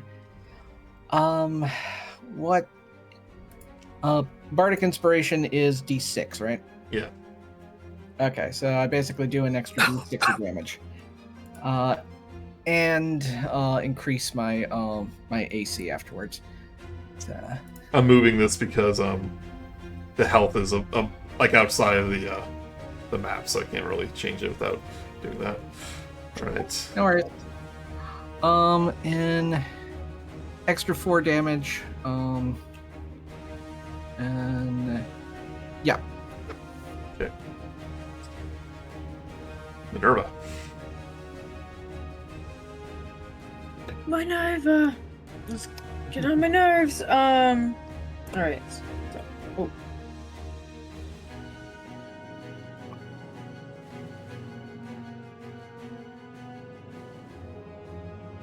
Hello? Hey. Sorry, what's going on? My thing closed. I was going to move something over and it just like... Oh no, you crashed. Open it back up. Yeah. Jump But I think... hard. I'm opening it, but I just like I wanted to check if I should move somewhere before I. You're in attack, melee which is the range. biggest thing. Yeah. Yeah, I was gonna. Oh, almost there. But, I'm gonna go look at Sam's computer. You have a specter right by you.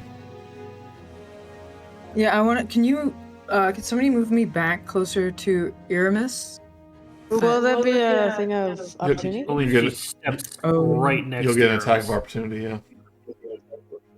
Yeah. Okay. I mean, you well, can move. then You can move, I'm going you to can use move my. right there. I'm gonna shoot it with the cannon first. Okay. So that one that would get the attack on me, I want to hit that with my cannon. So that will be a disadvantage since you're in melee range. Yeah, because I need to get out of there. Oh, what if you move the cannon? It can trigger their attack of opportunity possibly, and then they won't have one to use for you. Maybe if I come on, if I just move the cannon and then shoot it from a range, would that still give it the opportunity to? A creature can it attack if you move it out of its reach. So better it than you. Yeah, that's what I'm thinking. All right, so I'm gonna very obviously Move kind that of like me. move it in between and be like, do like, oh, don't hit the cannon, but it's just I'm gonna move it, just to. Move it to my right. You're right. Oh, here. Yeah. Well, no, it's got to be away from. It's got to be away from It, But if everything. So it can't be within 5 feet of an enemy. Yep. Oh, yeah, okay. so that they can go over there. Fine, that's fine. Yeah, I'll put it here. So And then, it totally ignores it. well, the cannon's still gonna shoot it. Yep. From there. Yep. And so I am going to quickly do that. Is a spell attack the flamethrower or that? That's the only thing I'm trying to remember right now. It's the same roll. No, they're two different ones. Well, no, I mean the damage is different in like arcs, but to hit is the same. Well, the flamethrower is a DC check. The cannon is a attack roll. Yeah, because that one has this special dice. Bang. There you go. 16 will hit. Okay, cool. And then it was. I'm sorry, I don't remember the. It's been a while. Yeah, It might be under extras. I think it's 2. On a hit, a target takes 2d8. Okay, so I'm just gonna roll 2d8s. 2d8 force. Force is always nice because not many things are. Boom! Max damage. There's only Yeah, not too many things are immune to force damage. yeah. Or Well, almost Nope. max damage. Those are 2d8s, yeah, not 2d6s. Mm-hmm. Okay. Still looks impressive.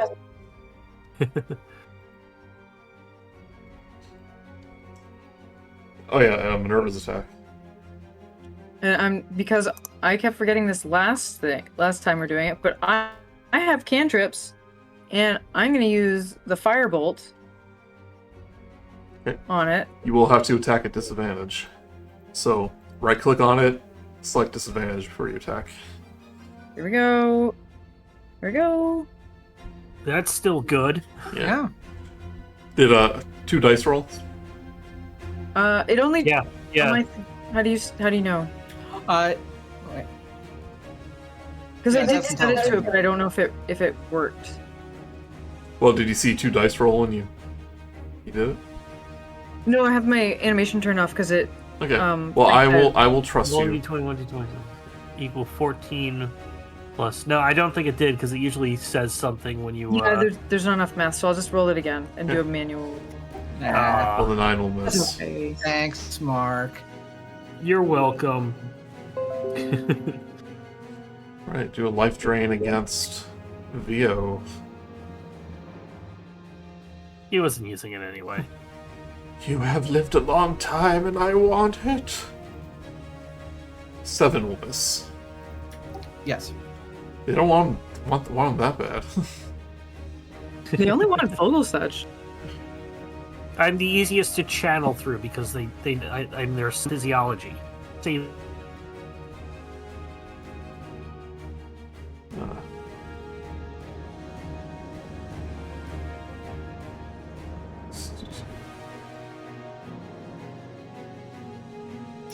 And people like attacking you. You're the straw man of the party.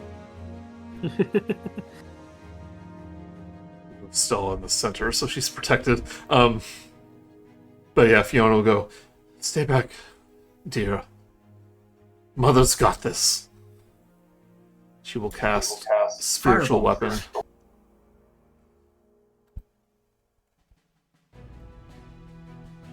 16 will hit the one next to Vogel.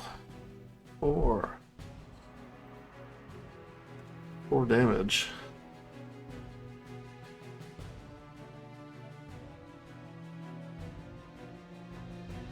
This here is a bonus action. yeah, spiritual weapon is a bonus. Yeah, this is like actually an attack for them, not a spell. So they can just do it, but it still says bonus You action. basically cast. Yeah, you cast this. They have Yeah. to cast the spell, and then the attack is the bonus action. So. No, it says as a bonus action, you can create it, so... Oh, but the action is creating it. Okay, yeah. But it's there. Yeah, the bonus is afterwards. Yep. When you move it and attack and stuff. It's the same thing as the player spell, it's just part of the creature's stat block. Right. Yeah. Okay, this time, I will not miss. Aramis raises his hand. And then a ear-piercing shriek emanates throughout the room. Oh. And the specters look frightened. He's here! He's here! He's here! Flee! Flee! Flee! And the specters all fly out of the room.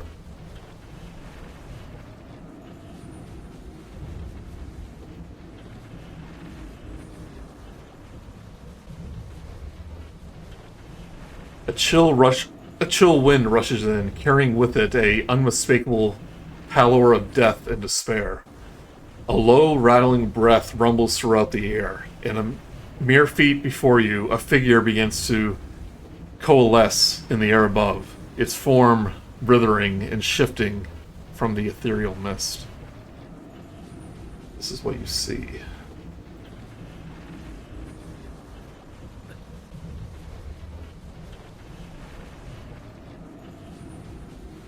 Huh.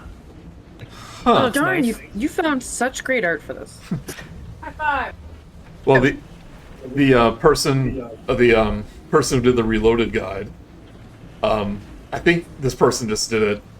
Like there was a fan who just started doing fan art based off it, and Yeah. this art is included in the guide. Nice.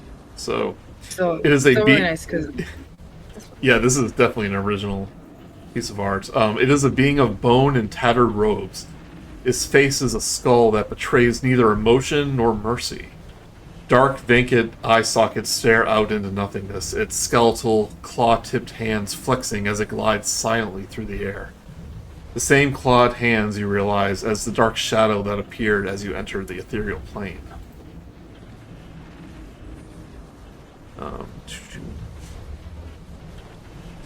From the clouds of the mist bob 5 wispy balls of light. flickering with soft golden glows as they flank the cloaked figures two at a side, but with the final wisp hovering above the figure's head. Faint and distant whispers ride on a cold and hungry wind beside him, belaying the evident warmth promised by their small lamp-like forms. Between them, the ghostly figure's skeletal jaw drops, its hollow eyes sockets a dark, unending void.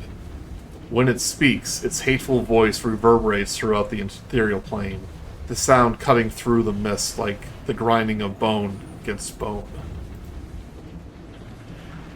I am Leo Dilcinella, the figure rasped, and we have come for the blood that is owed. One of its skeletal hands tightens its grip around the lump upon its chest, a old leather-bound tome. Its cover a deep crimson red inset with platinum filigree. The figure then reaches out another skeletal hand. A single clawed figure points silently at Stella Wagner. You do recognize this name. You recall there was a book of history of the Wagner family. And part of it was about Iona's ancestor in the time of Strahd.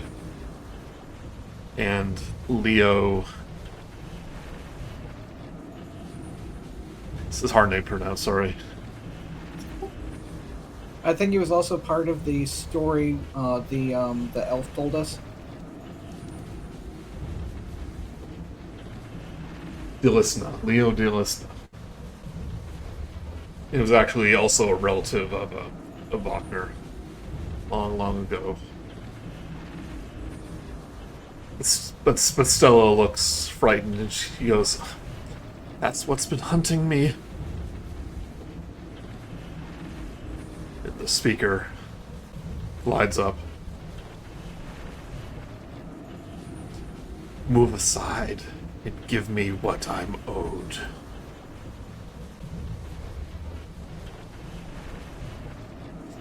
Victor nervously looks up. Off her. Victor looks up nervously, still doing his chant, but it's obvious that he has to keep concentrating.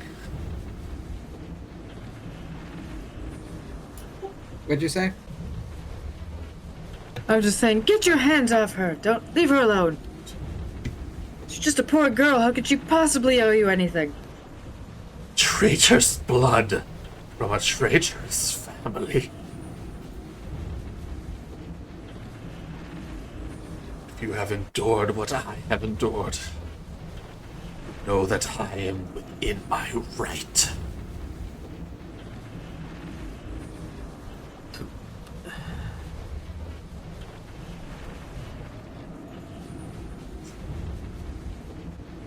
And then she said, Fiona, do you know what he's talking about?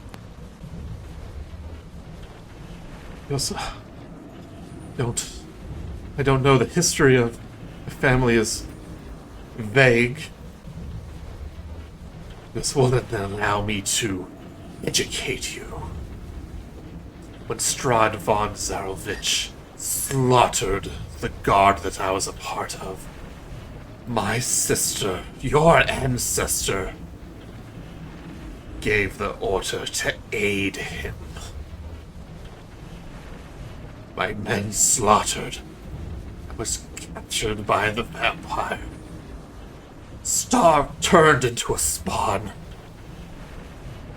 Starved for centuries. So hungry. Because of your bloodline.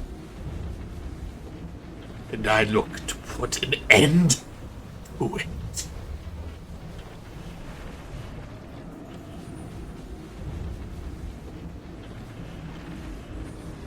But Stella is like kind of trying to cling on to her mother, and Fiona's like doing her best to protect her. It was you, wasn't it? Ones that killed my family. The blood that was owed. Thanks to you, House's protection was disabled, if not for only a few days. It's your fault.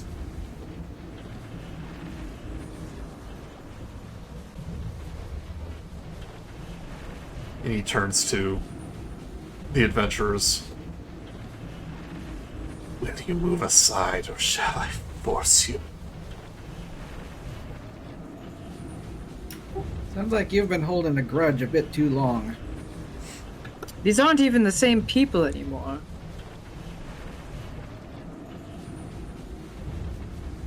But I smell their blood. And now that the protection is gone, as I murder them, I'll murder your sons. And they won't know peace in the afterlife, just like I meant. And his many arms kind of like lift up. And their souls shall join mine. Do you hear them? Once I finally died, the souls of all the tormented people that Strahd killed sought me out. I am an amalgamation of their torment, of their misery. And Wagner blood will spill tonight.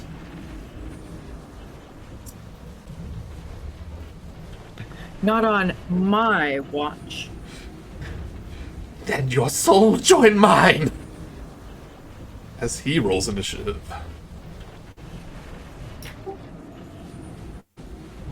He rolls okay. Pass on that.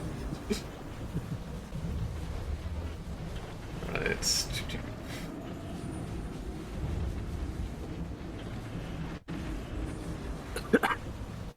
Where is... We've used this music before.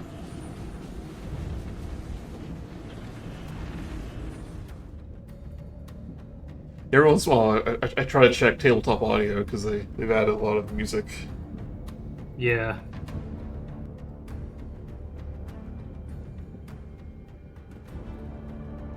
Okay, Aramis is up first. Yes. This creature is no mere spirit or poltergeist. Give it everything you have. Which is for me, throwing chairs. He will throw a chair towards it. Maybe you'll find a table. Perhaps a table.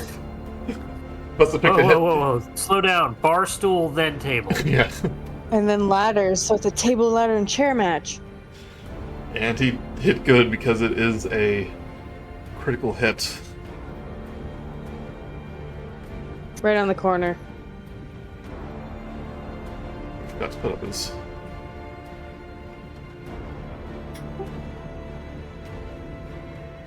It had doilies on it, and I think that counts. Let's see. Right? Does 9 damage to him. Was it a silvered chair? Yep, just a regular wooden chair. It's a good thing they had furniture stored down here. Yeah. Yeah. It's where we keep the pool table. All the billiard balls. Yeah. We bought a ping pong table, but no one used it, so now it just kind of sits here. Alright, Grude. Any thing like astral form, even though it's been a minute or two, is going to be still up. Okay, cool.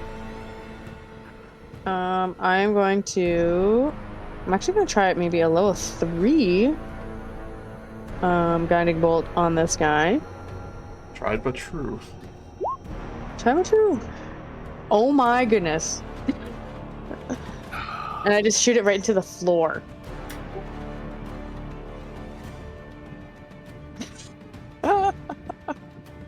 Yeah. Yeah, there's nothing I can do there.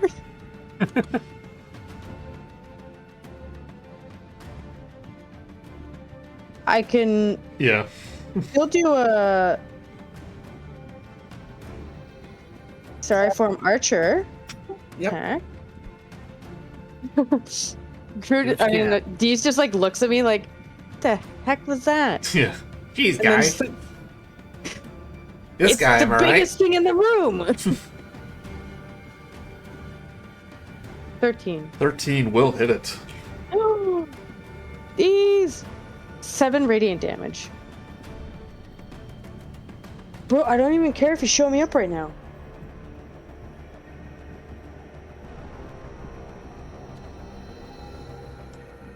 The arrow does hit it, and you see the energy kind of swirl up within it, Wait, did I just heal it? and it but it kind of raises up into the wisp, and it will fire a wisp. That wisp attack will fly towards you.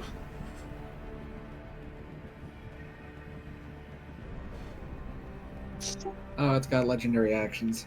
Yep, like a lot of these boss creatures do. Which is another critical hit. Yeah. Oh god. Okay. Well, everybody's dead. Well, this is the first time I've been hit, so here we go. Wait, we're fighting a boss fight? So this is why everyone wants to get into management. Wow, okay. You don't have to keep it to yourself, Joey. You take 32 necrotic damage. All right, yeah, that makes sense. Oh my gosh.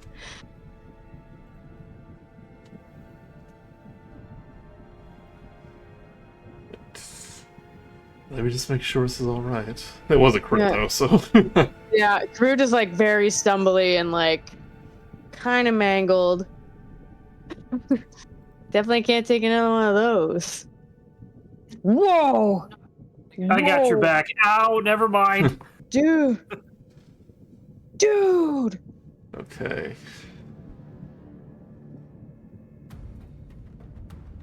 Got hit so hard that if you weren't on the ethereal plane, you would have felt like you're on the ethereal plane. Basically. Right, Vogelsuch. We're gone there. Okay, so I need a quick point of order. So the Gallows speaker was basically saying that he wants revenge on the family. Yes. So he's really kind of interested. It was originally interested in getting both the Voctors and anybody, and on top of that, anybody who is protecting them, right? They're going through you to get to them, yeah. Right, but it's specifically aiming for Fiona and Stella, and not necessarily Aramis. What's his face? Or Victor. Yeah, Victor. So I'm in a bit of a pickle here because Vogelsuch has just heard an undead thing say that he wants revenge on someone who killed him. So, player me doesn't want to abandon you. Character me is like, wait a second, he's got a point. So, two things. One, if I'm on the ethereal plane, would I understand if invisibility would work or not? I don't think it works. I don't think it works. I think everything here has like blind sight, blind sense, and everything. More like true sight. Yeah, true sight. Then two, I'm going to...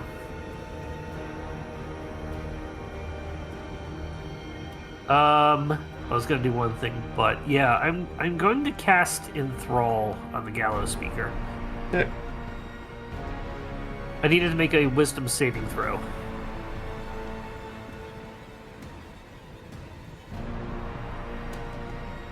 What was it? 18. 18. That passes. Do I have anything that can affect that? I do not. As I try to focus him on me, I'm gonna move in front of him. And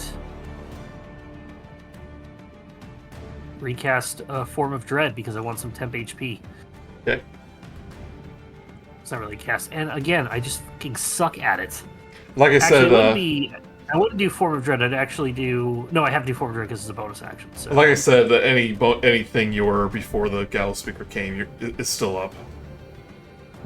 Right. Well, yeah, I'm doing it because I'm going to get the temp HP, and I should get a 5 because I rolled a 1. I pressed the wrong thing. Yeah, no, I rolled a 2, so I should get 7 HP. Okay. God, I roll so shit on that. And I'm just going to tell him, I'm going to say to his face, "You have no quarrels with the descendants of who killed you, just those who did. I am just like you."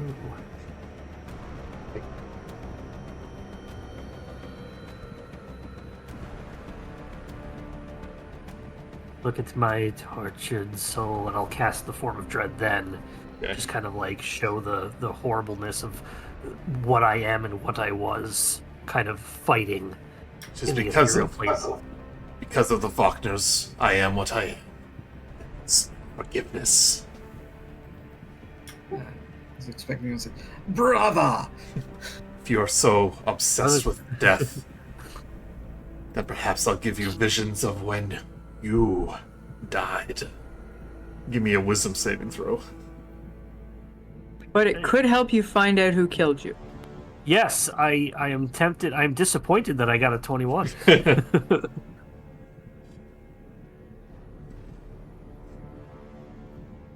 look disappointed. I'm no stranger to death's curse. That'll be my turn.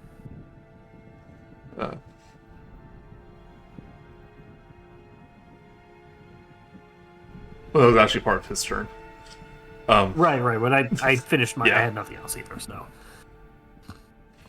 All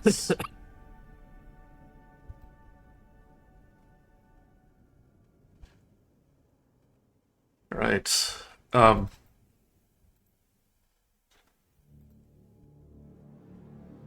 His arms will outstretch and tenderly black voids will come from his fingertips and say, "Feel the pain of the dead." And these wisp turns into chains and will tend to wrap around you. Give me a strength saving throw. I assume me? Yes, Vogel. Sorry.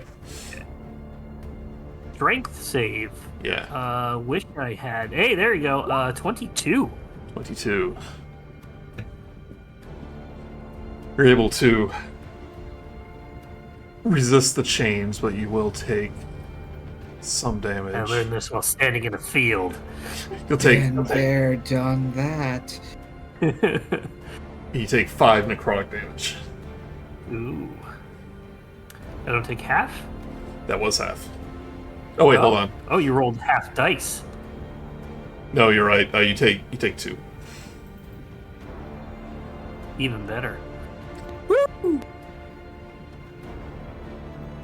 Oh, I put that up.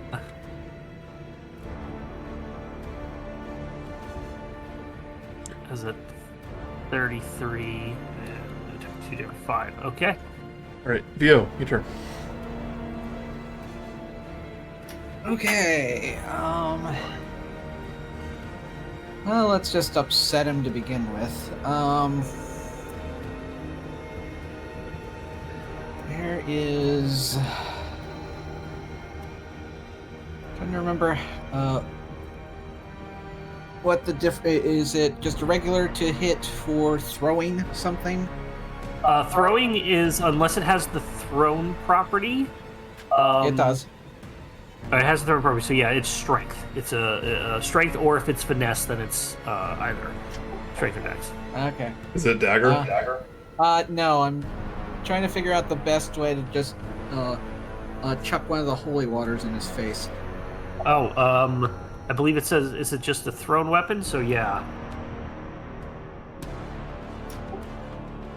It's like an armor Holy attack, is it? water. Now, I'll let Minerva do that because she likes throwing stuff.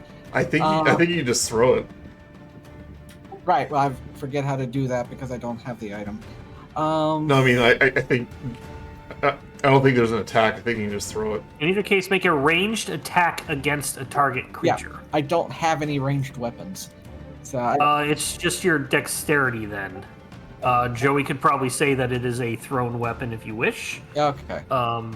Joey, that's up to you. But otherwise, it'll just be your Proficiency plus dex.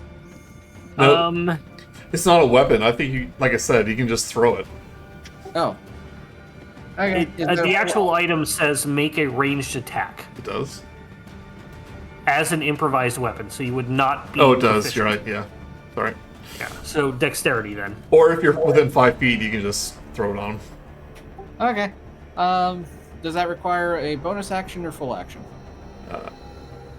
It's an action. It's an action. Okay. Yeah.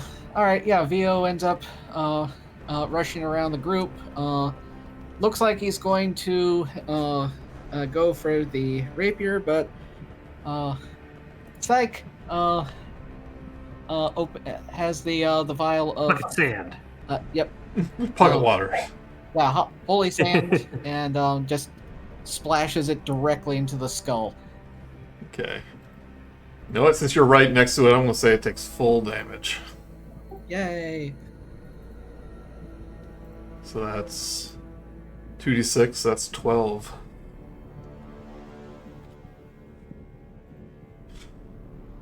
Holy water!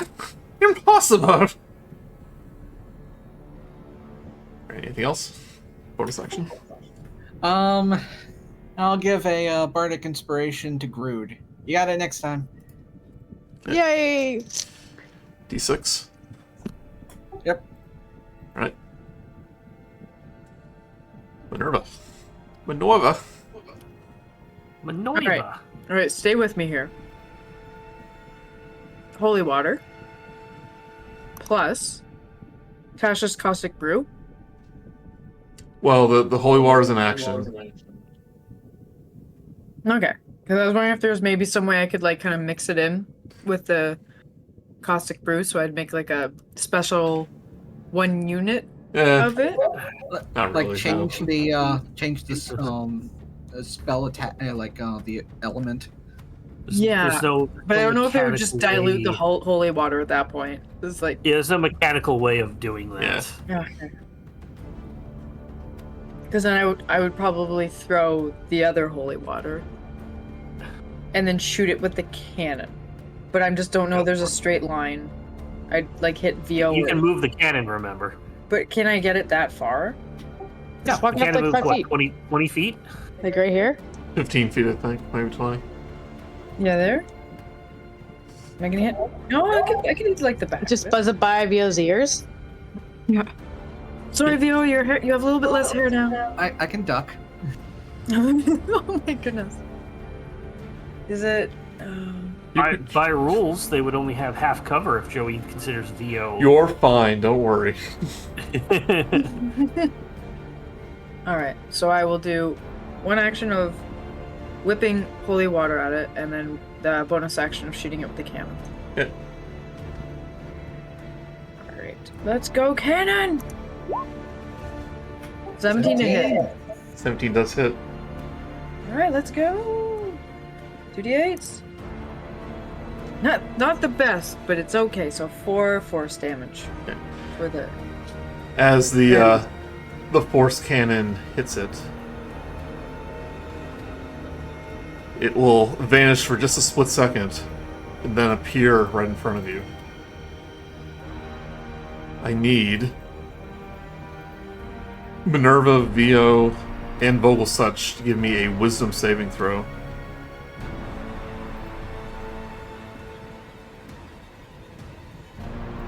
Oh no. 11. It just rolled off a 12, didn't it? Yeah, I fail. Fail. Oh, hey. You are all frightened. I'm not. You're 'cause I'm not. immune. Okay. Yeah, the form of dread makes me immune to fright condition. That means you have disadvantage on any attack rolls or saving throws, I think, as long as you can see the target and you can't move closer by force. Is that a form of charm? Nope, it's frightened. Darn. It's like the opposite You are of charm. anti-charmed. No, I've got advantage against charmed. I'm just curious as like a player, if I were to say use Fairy Fire, which gives advantage, does that cancel like, the two things out? Yes. It would make it a flat roll. They wouldn't cancel Yeah. out, but they would. But it's an area of effect, so it could potentially hit all your allies too.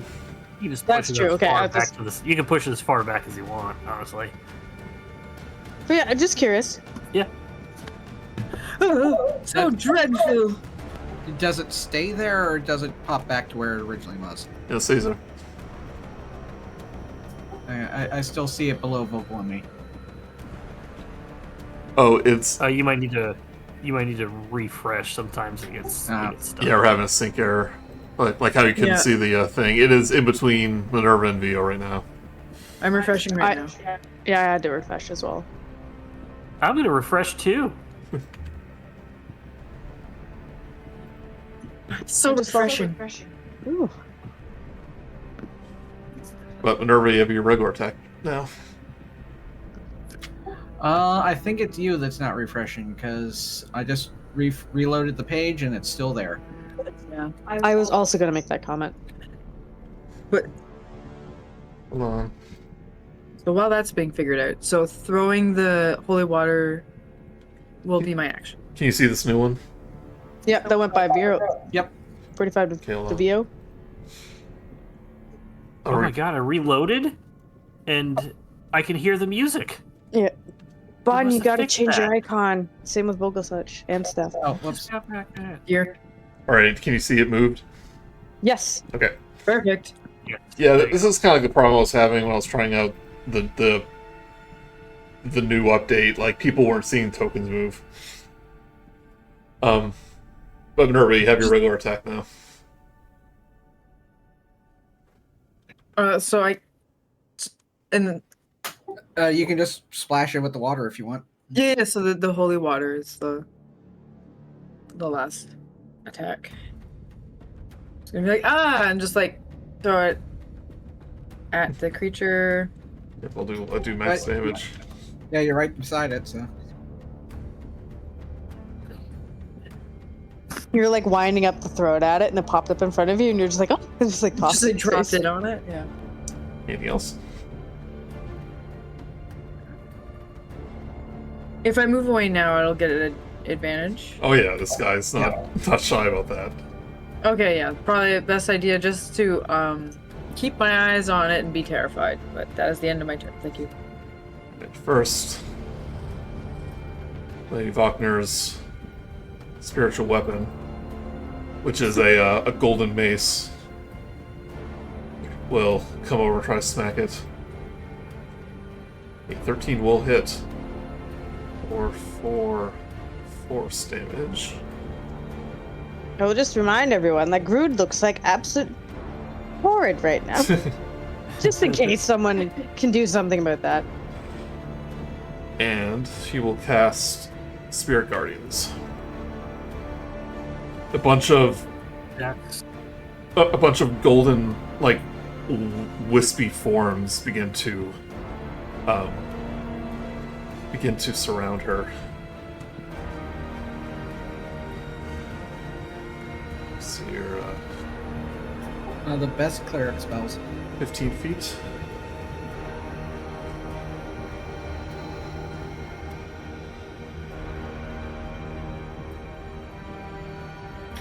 More ancestors for him to be anointed by. Same.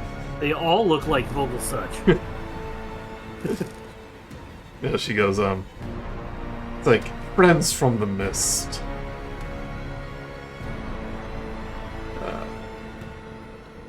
Just cast spell and associate. It's when they start their turn, I believe.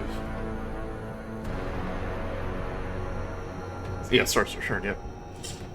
I think in the new rules, it's when you cast it, they take damage right away. I haven't looked at each individual spell, but I do know they probably cleaned up a lot of information of spells doing that, because it was ambiguous in a lot of places, or unclear. Right, Aramis will take one of the billiard balls from the long abandoned pool table and thrust it to the thing, but rolls a 11 and misses. Right, Grude, your turn.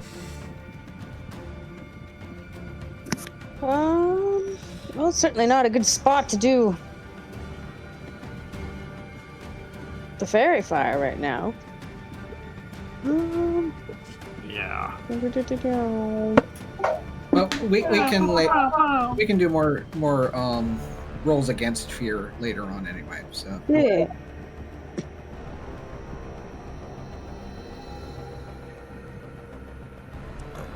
Well, I guess I will.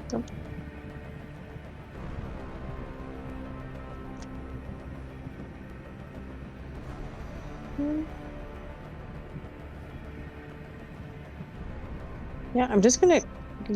I'm gonna use level 3 guiding bolt. Okay. What do I do? My thing. 18, nice. Okay. Yeah. Not shooting the ground this time. Yeah, that will hit. Okay. 17 radiant damage. 17. But it is guiding bolt, which means it has a second ability on it. What does that mean? Guiding bolt. The next attack roll made against the target has advantage. Yep, so you can roll your stellar form, your archery form with advantage to roll twice. Thank you. Yeah, because I don't think it hit last time.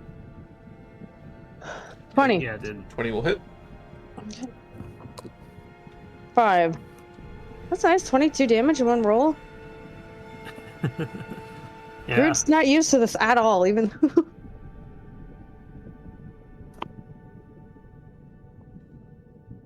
Oh,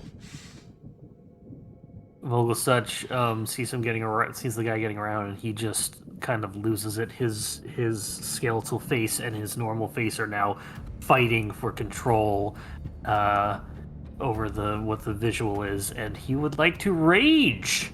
I would like to rage. Rage. Right. If you don't mind. Please. And I will go ahead and take an attack roll on him. So in this ghostly form, your eyes actually turn red when they do that. You kind of, yeah. 16 to hit. 16 hits. Yay. Oh, max fucking damage. Let's go. 17 total damage. That includes the rage. Hey. No, I'm sorry. That does not include the rage. The thing didn't work. So another 2 on top of that. So 19 magical silvered damage. Congrats. Slashing damage. And he hit him in the groin. So you slap this thing with your scythe across the face, and it immediately... Oh, no, I'm sorry. It was adding it to the thing. I'm sorry. It is 15. I apologize. Okay. Yeah, because you have a special thing.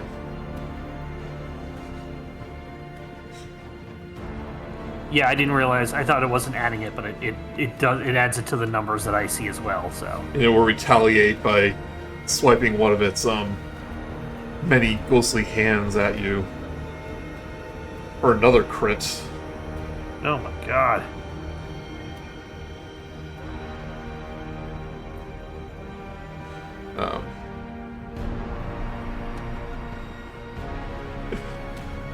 Since Lady Fiona didn't have a reaction because she rolled last, she couldn't prevent this from last time. Yeah. But her mace is going to kind of intercept the ghostly hand and lessen its blow and prevent it from being a critical hit. She uses her Sentinel of the Veil reaction. Grude immediately know who she likes more. It's going to be a regular hit. I miss the rolls of the raise. You will take 13 psychic damage. All of it's psychic? All of it's psychic. No, it's 13 plus 3 psychic damage. No, that's the crit. Oh, I see. Okay, so 13 psychic. 13 psychic and roll a d4.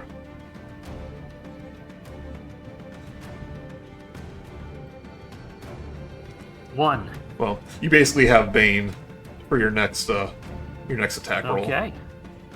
So it'll be it'll be a -1.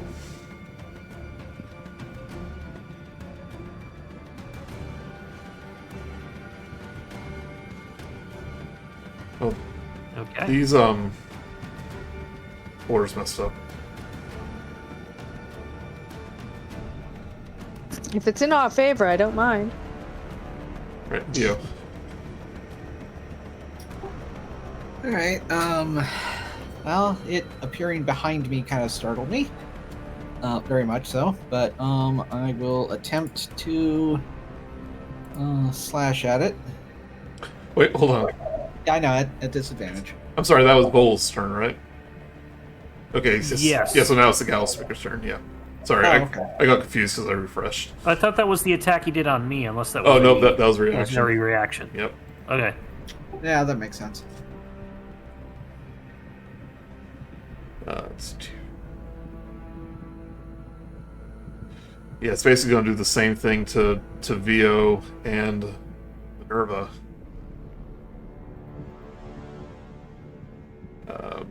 Do 2 attacks. Minerva, you're not frightened anymore. Wait, hold on. Yeah, no, wait. Woo! I'm sorry, I'm getting confused with the order. You haven't attacked yet, so you're... Yeah, okay. I'm next. Right. 1 slap towards Minerva. An 11. That's gonna miss. Another towards Vio. A 10's gonna miss. Yay.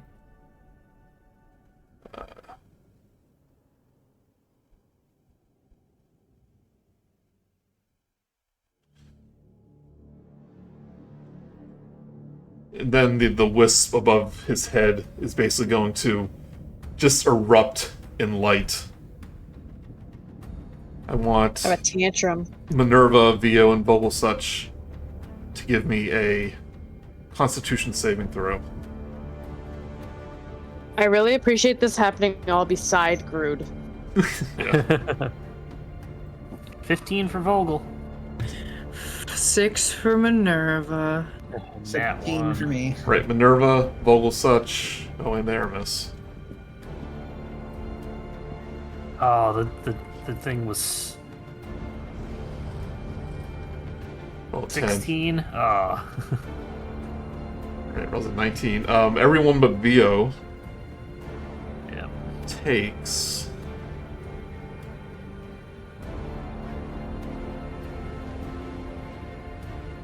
$13 radiant damage.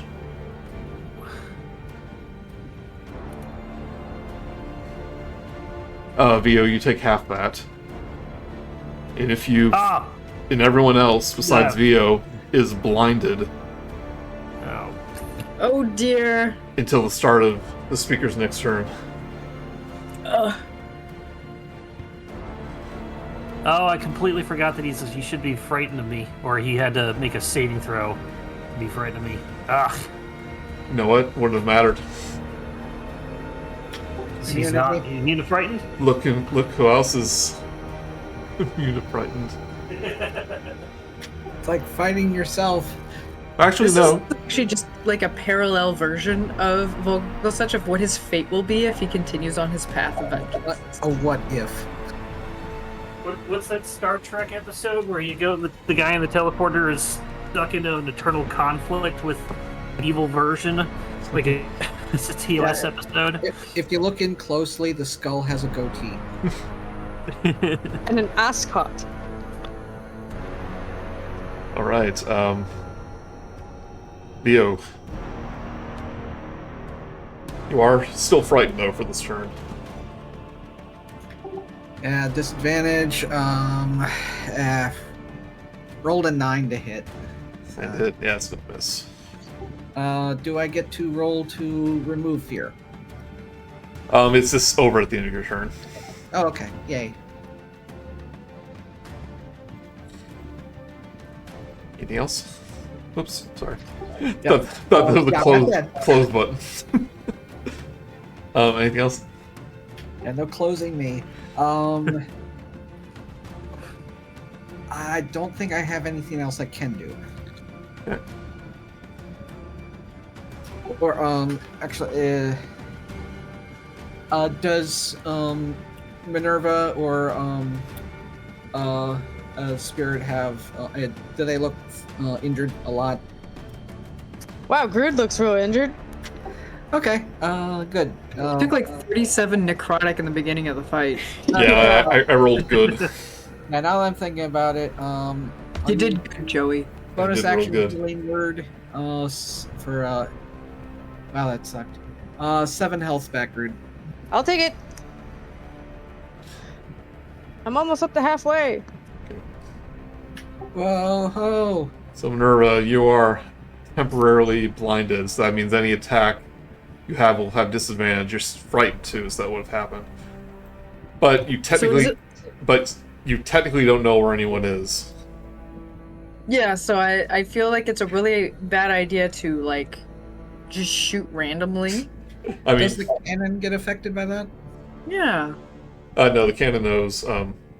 Well, you have to tell where to fire, but it's So I technically can not just say blinded. that. You know that the Yeah. speaker hasn't moved, so Yeah. Or do you? do Yes. you? So for me, I'm gonna just check my other spells really quick. Oh, I have to. I don't know where he is. Yeah, if it's basically, if you have to see it, then you can't. do it. Yeah, because I was thinking, I'm like, oh, I could do cure wounds on what's his face, but I have to touch him. You end up healing the enemy instead. Yeah.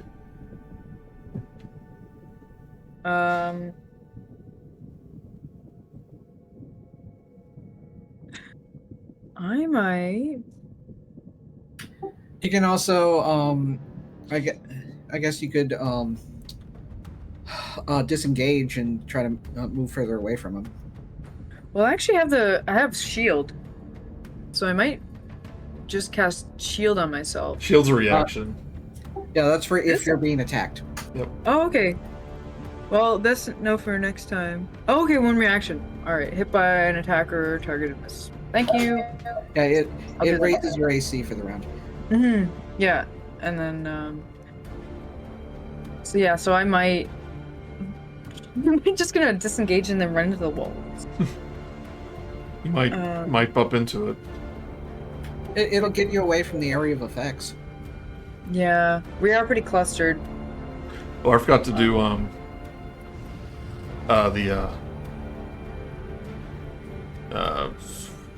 Spirit Guardians. Hold on. Okay. Needs to make a Wisdom saving throw. Rolls a 19, so we'll succeed.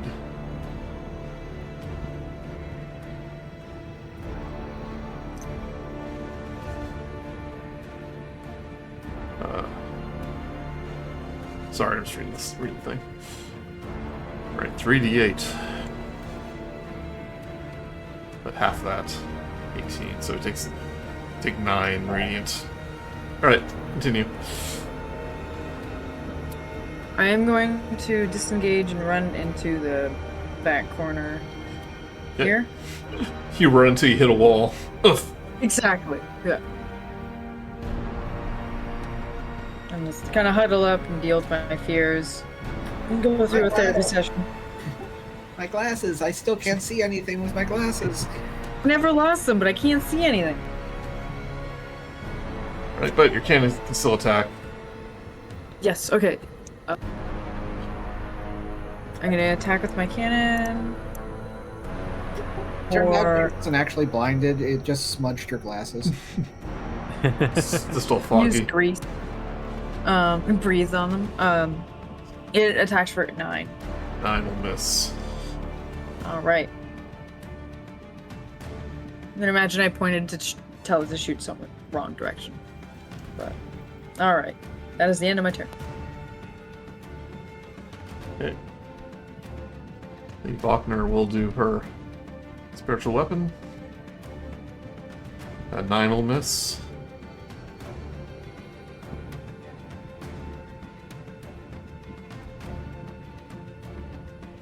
And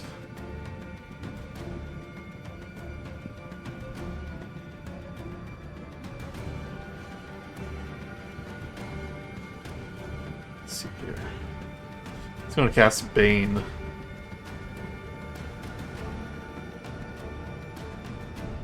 On him.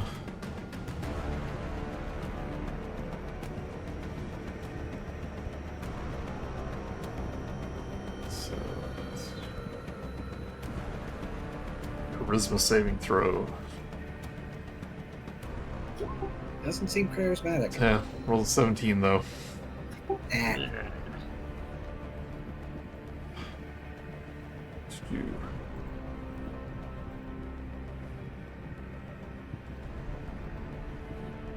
Aramis is blinded.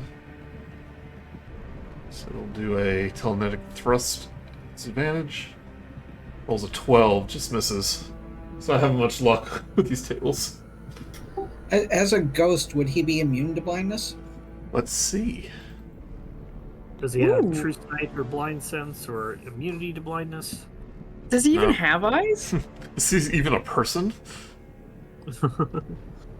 Can you even feel pain without, a nervous system? Somehow he's still blinded. Yep.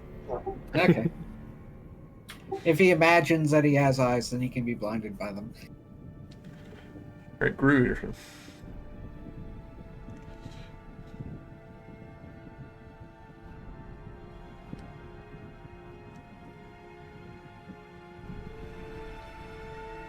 Grude? Hey there, Sam. Canada went off the grid. Yeah, Steph, you there? Shit, I was talking with my mic turned off, so this is cool. Yeah. Oh, classic. Classic! Guiding bolt level 2! Wah, wah. Okay, 22. Oh, level. Oh. 14. Oh. That's okay, but I still get the advantage on the other thinger. Yep. Bop. Yeah. It's a good combo. So, It is a really nice combo. this guiding bolt, make sure you roll twice. I think you did, Yeah, and then with an additional 8. Bang. So, Well, yeah. this guiding bolt, kind of like hits the thing bound in its chest, and the Gallows speaker's like grasp at it with all his hands, and he's like, "Ah, ah," and the wisp above his head begin to flicker, and then they transform into jagged daggers like the one that you see on the wall, dripping red with blood Uh-huh. as he enters Phase 2. phase 2. Oh my gosh! So let's go put it down here so I don't have to redo the initiative. But goes into phase 2, and his eyes just kind of glow this blood red. I thought I was gonna get hit with You 1,000 won't get in daggers. the way of me and my prey, even though she's right there, and I could probably just stab her, but whatever. Yeah, she might want to move. Not with these meddling kids in your way. Story-wise, this thing is like in the corner, but this is the map I had, so. Alright, Grude. You have your Astral Form attack at advantage. Oh yeah, you already did that. Yeah, everything's done. It's all done. Alright. Vogelsuch. Unless you want to move. Should I? I actually might, because we're all just in this really nice group over here. I'm just gonna... Yeah. Get away. Yeah, right there. I think good. 25. Alright. I mean, almost none of us are melee fighters. Why are we this close? Actually, half of you are. Vol and I are such. So. So, I am still blinded, baned, or whatever with the -1. Was this thing incorporeal? Or did it look like it had a physicality to it if I were to, let's suggest, grapple it? Attempt to grapple it. So things are a little different on the astral plane. but things are, yes, ethereal plane. But it's still, they still look ghost-like, yeah. So yeah, probably wouldn't be able to grapple it.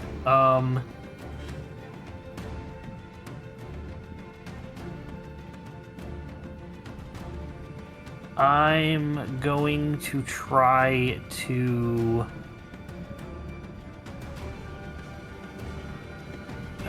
shit. Oh, can I do... Oh, yeah? Never mind. I was going to do my legendary actions, but he changed it. He changed form. Change form. Yeah. Doesn't have it. Yeah, I'm going to Form of Dread one last time, just for the 1d10 as a bonus action. Temp HP. Oh, for every time! Rolls a goddamn 1 again. Get 5 temp HP. I would just like to get more than, 6 once. Yep. Oh, Randy strikes again. Yes. Randy capped.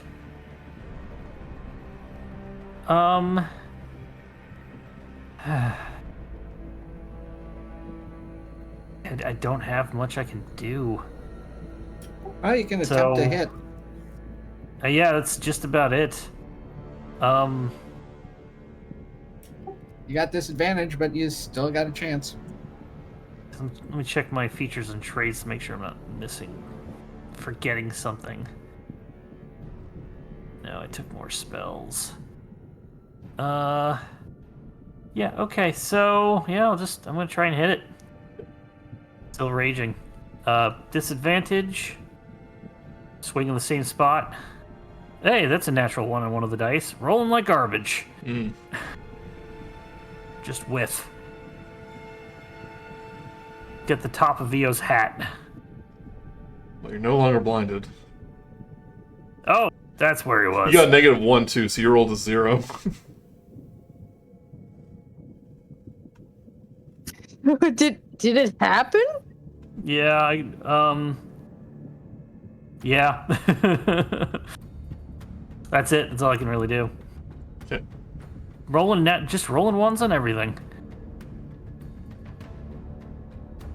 Hey. One of these daggers.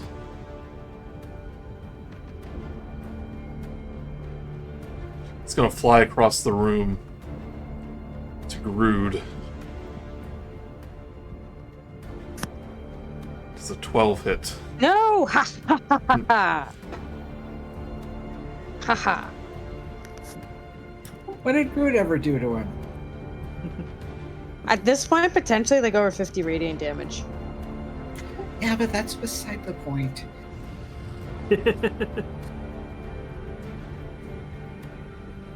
Then one of his many arms is going to attempt to attack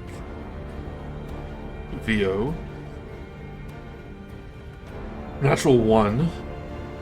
Wonderful. Just misses.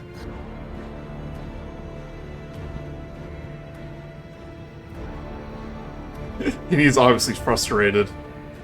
He lets out a horrible scream, but it's like an amalgamation of like dozens and dozens of pained voices. I need everyone to make a wisdom saving throw. Oh god, it's like listening to an NSYNC song. Minerva, you're good. Oh yeah, my saves are You're good. fine. Yeah! Rude?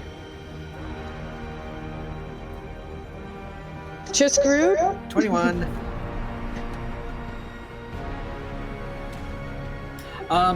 If you want, remember you've got a D6. I think I will use that. Okay. Check. A second. In a memento. Because his last success one was a 16. +5, so I Plus have 5. 19. You are not frightened. But Yay! Lady Fiona is. No! Right, Vio. At least it won't hurt her spiritual guardians. Oh wait, yeah, he needs to do a. Thank you. He needs to do a wisdom save. Yeah, we all did one. He should do one too.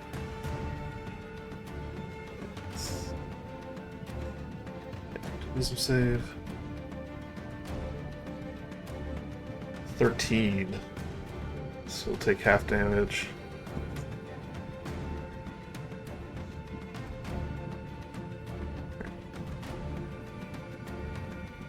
Sticks a little bit of radiant damage.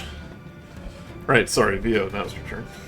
Yeah, I'm trying to remember all of the different ways that I don't think I get advantage because I have allies next to me though. So, You don't get advantage, but you'll get a sneak attack. yeah. So all right. So hit this time. 14. 14. So as you raise your rapier to attack, he goes, "I don't think so." He raises one hand, and a spectral noose appears around your neck. And as you thrust forward, the noose yanks you towards Vogelsuch. Does a 14 hit Vogelsuch? No.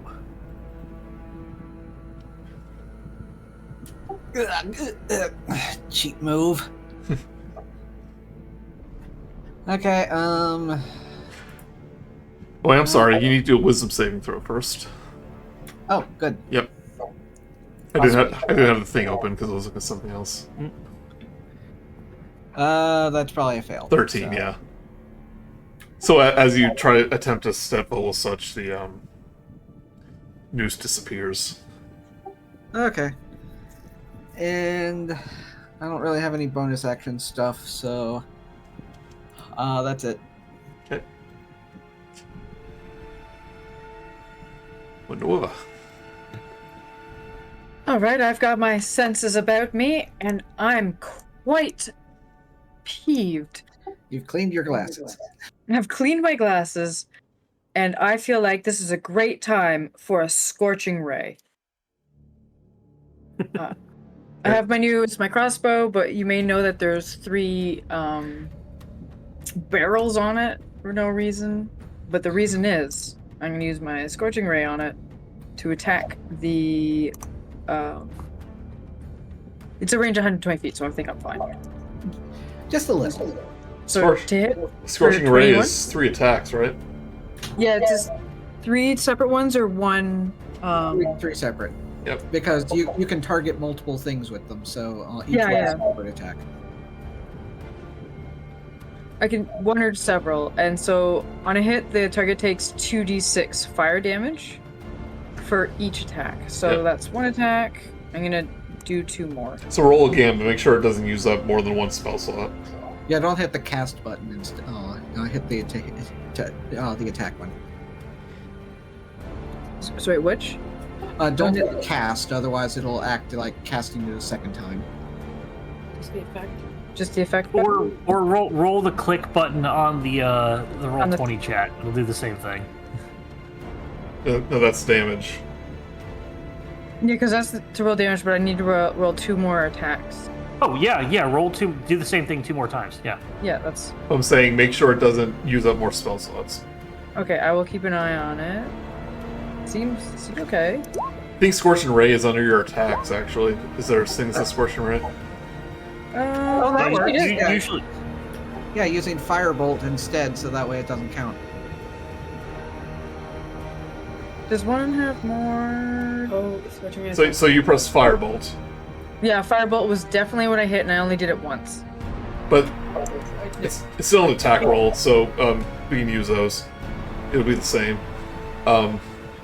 They all hit. So I'm just gonna click a whole bunch of roll damages. Yep. Roll damage on the.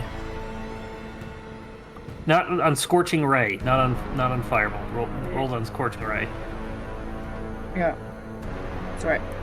I'm just gonna click that 3 times. There you go. There you go. Oh, that's 5 times.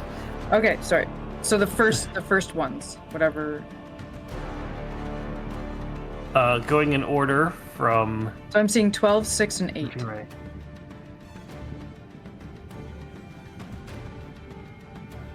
It's I'm alright. seeing 6, 4, and 12.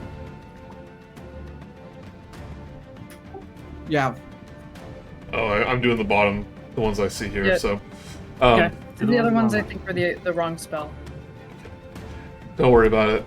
Yeah, he gets hit by these 3 rays, and I want you to make me a Wisdom saving throw. Absolutely.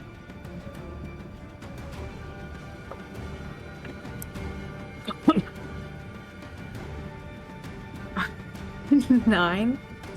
9. All right, you take. It gets absorbed into his body, and he reaches out a hand, and like a blast of psychic damage heads in your direction. You take 11 psychic damage. But And you because haven't. I just- Oh. But I was gonna say, don't I have that spell shield? That's for an attack roll. Yeah, it doesn't help against saving throws. Yep. Yeah. Okay, yeah. So bonus AC. All right, sorry. Yep. Yes. So 11 damage. 11 damage. You have disadvantage on your next attack or ability check. As you're haunted by all these voices that are now invading your mind. All these screams. Speaking Get of out, get out, get out! I can't think straight like this. And then I'm gonna send the cannon to attack. yeah, you've got 4 beams. So it's the secret 4th beam. 19 to hit. 4 out of 5 artificers agree. 19 hits. And then it's 2d8s. 11 Nice. force damage. Alright. Ended my turn. We'll do a spiritual weapon. 10 will miss. She'll attempt to bane it again.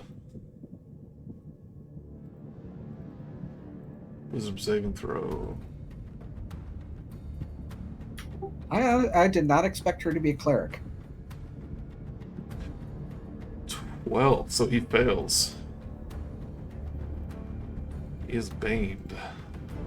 That many laser beams would distract me too. Bane is in the middle of the. Iron laser. Yeah, she has the stats of a priest, which is like a cleric.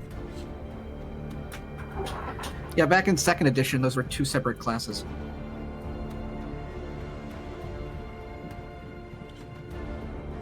Yep, DC 13 rolls 12. Aramis, well. What should he throw this time? A dive. You should throw the game. He throw the game. Gets a natural 20. He throws a old edition Dungeons and Dragons 1st edition at him for Here, 7. take this taco. 7 damage.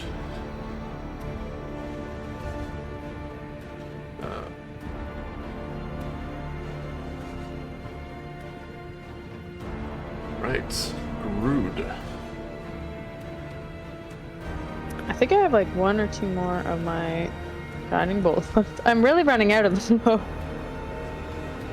Hey, it's your main attack. It is. It's a really nice one when it hits too. All right. 12. I'm sure that doesn't work. 12 will miss.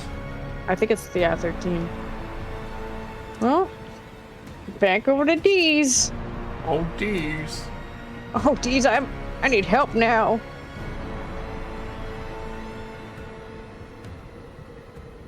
D's, no. No. 12's gonna miss.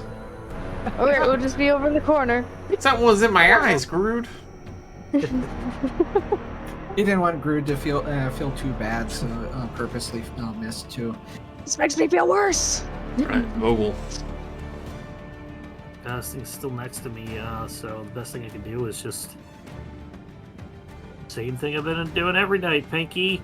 Slash with my scythe. Are you still blind?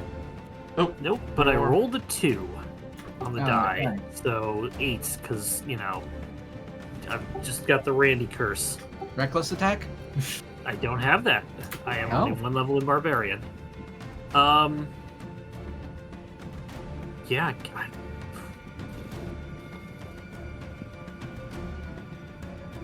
I use a bonus action to drop rage. The bane of melee fighters. Yeah. You're gonna drop rage? I don't want to back up. You can drop rage, but I would do that to Misty Step away, but I can't do it without a bonus action, so I can't Misty Step, so I'm just gonna stay here, because you know, I can't disengage or anything. Stuck. Yeah, that's it. Okay.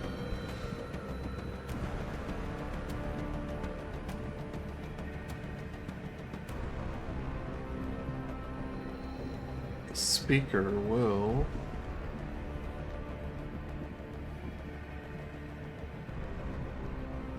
change his mind and leave us alone?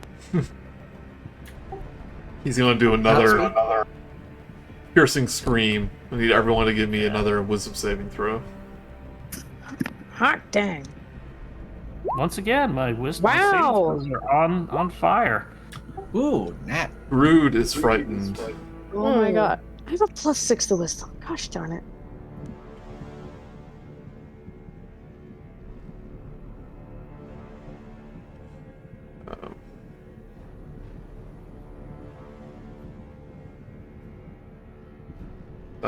The Vogelsuch? Yep. It didn't pipe through. I got a 23. 23. Alright, Grude, you are frightened. Boo. But he's gonna throw a dagger at Grude. 15? Haha, no sucker. Oh, jeez. He's also Bane's. Yeah. Yeah. Then...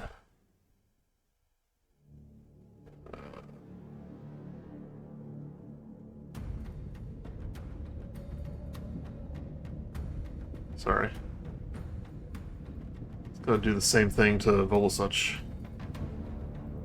Dagger. 10. Jeez, he doesn't want vengeance that much. Nope. He's just not very good at it. Yeah. This was better in my head. I had a whole thing planned. Me too. Right, I can't. I've hit once, and it was max damage. That's it. Now that everything's actually happening, it's a lot different than I thought. You know, when you build something up in your head for like 100 years, that's all you can think about. Then the moment comes and it just doesn't live up to expectations. So I'm feeling that right now. So, Yes. Theo, There you go. that noose appears around your head once again.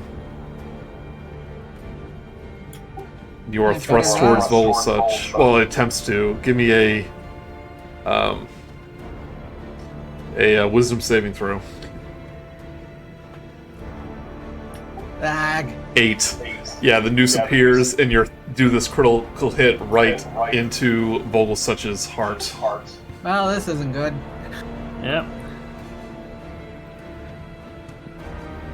So roll What you damage. gotta do? I opt to not use sneak attack. Can you do that? I don't think you can do that. It's optional. Yeah. It doesn't matter. The 18 is enough to drop me. Yep. So once the noose comes loose, the noose is loose. The rapier is right through Vogelsuch's where his heart would be, going straight through him. Whoops. Sorry about that. And all right, get back up. The light goes out of Vogelsuch's human's eyes. Oh, for a Then second. immediately Anyway. goes back. 8 health. Immediately comes back. All right. Good news is my rage is gone. The bad news is my rage is gone. I still owe you 10 health, don't worry. Right. Well, I'm out of things to do. Minerva. Alright. I was unconscious. Do I still have that -1? That was just for one turn. Oh, okay. I would like to.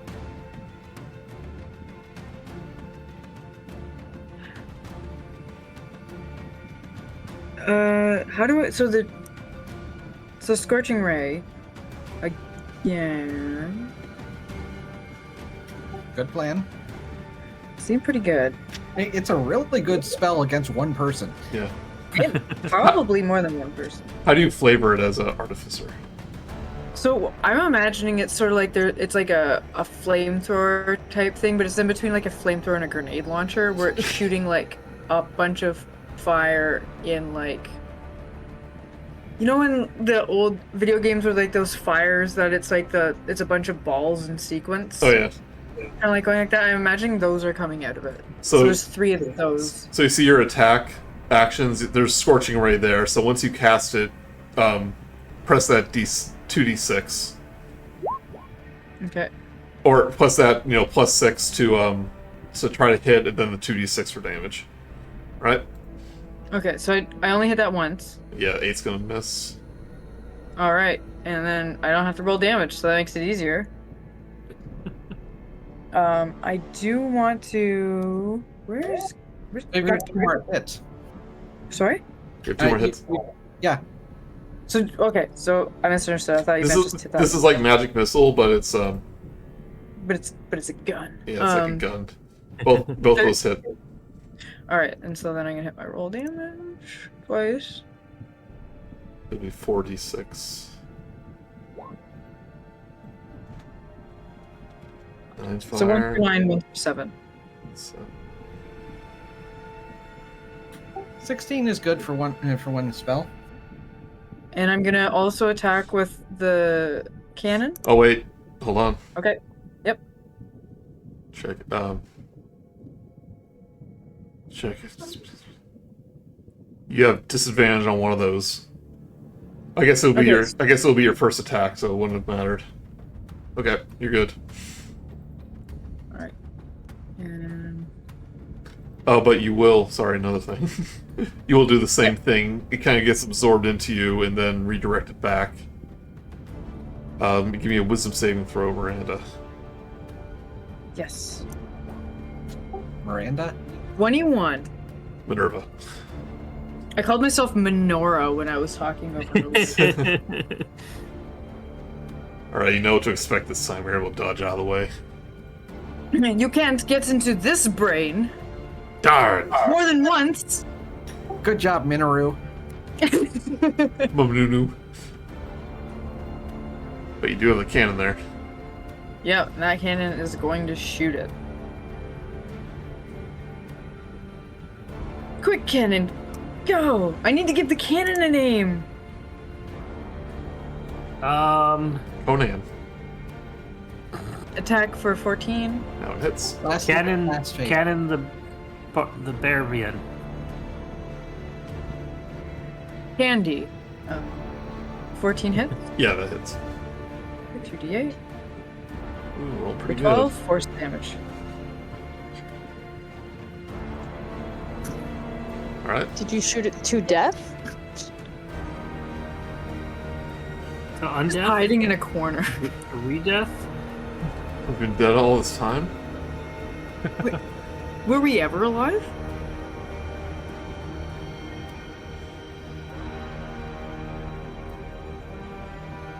This has all been a dream sequence. The whole game? Wait, we were in the original tavern the whole time? Vogelsuch No, you're is stuck gonna in the wake up death house. dead, fully alive. Oh no, we're all like, was it Hotel whatever 08 or something? 1408? Didn't see it, but it's I'm not gonna ruin the ending if you don't know what I'm talking about. So, Stephen King novel turned movie, I believe. Attempts to do a guiding bolt, but since she was frightened, goes wide.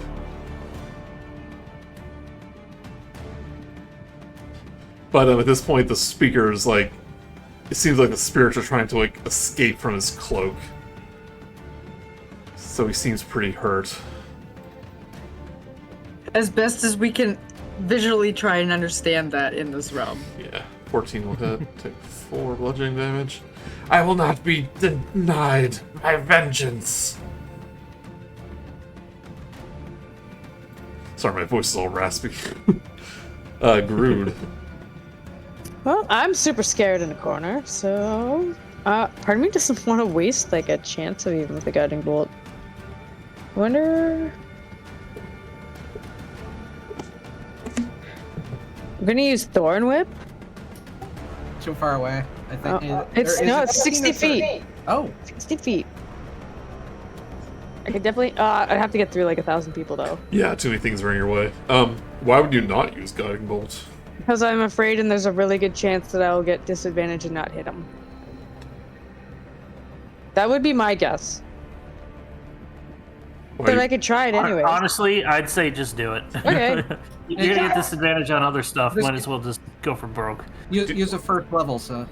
Yes, we got it. Do you have disadvantage? Yeah, because I'm frightened. You are frightened, so roll. Yeah.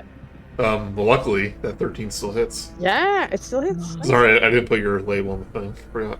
13! 13. Grude. How do you kill it? Yeah. As I'm quaking in my non-boots because I'm a hippie and wear shoes. I guess a little pat. Yeah, a little bit to calm me down, my service animal. And as that cute little paw touches my cheek to help guide my aim, I release that guiding bolt. You lightly strokes your cheek.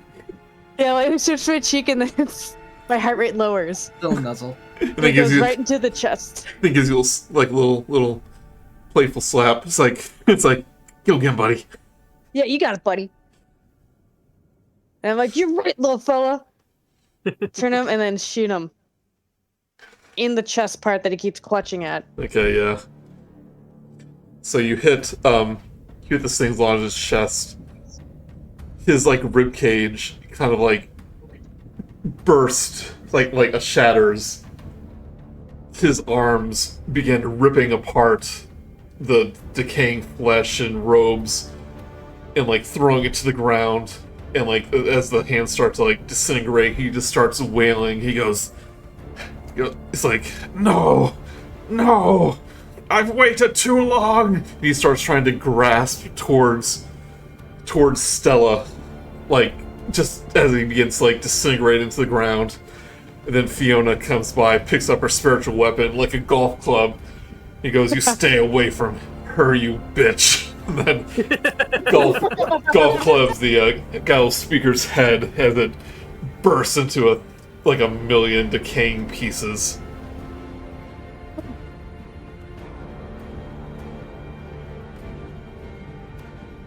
And the Gallows speaker crumbles into dust, and this object is now laying in the middle of it.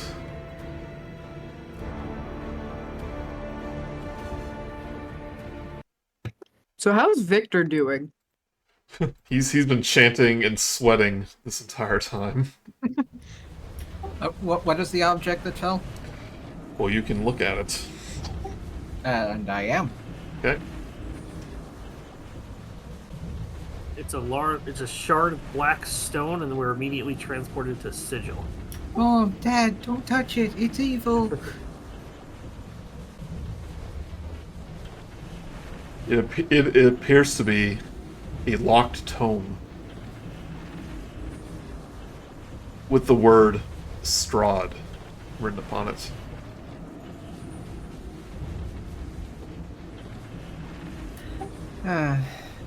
Take back with? Yes, please.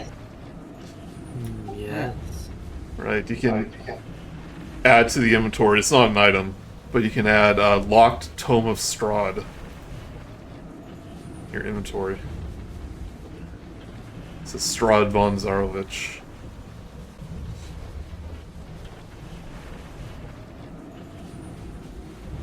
Mother, that was the most badass thing I've ever seen anyone do, ever. Thank you, dear.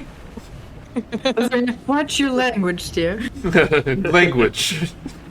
But you said language. Mom, you're embarrassing me in front of my friends / adventurers. Of all the cute boys. Victor's like trying not to screw up. And just as a moment after that, Victor goes, and complete. And the circle on the ground kind of glows white, and a portal opens up behind him. He's like sweating and out of breath. Oh, that was... Couldn't he have just used a town scroll? What? There was a what? Let's just walk I into don't this care. red portal. Ah, it's the cow level. Good job, Vic. Right in time. Well done, young Victor. But Victor will go, Out. Stella, you must quickly travel in the portal before you lose your form. Good, you may be out of danger from the speaker, but you are growing weaker. He goes, oh yes, and she'll quickly kind of float over to Aramis. He goes, thank you so much, Aramis. I'll never forget you, and perhaps I can see you through the mirror, Victor's mirror. Aramis gives a bow. It's like, Stella, it was my pleasure. And I'm sorry what happened to you in life. He kind of instinctively grabs at the 2 bite marks on his neck. He goes, that is in the past. Quickly! Oh yes, Mother, come with me, please. Afraid to go alone. She goes, of course, dear. She gives a quick glance at all of you. They step through the portal.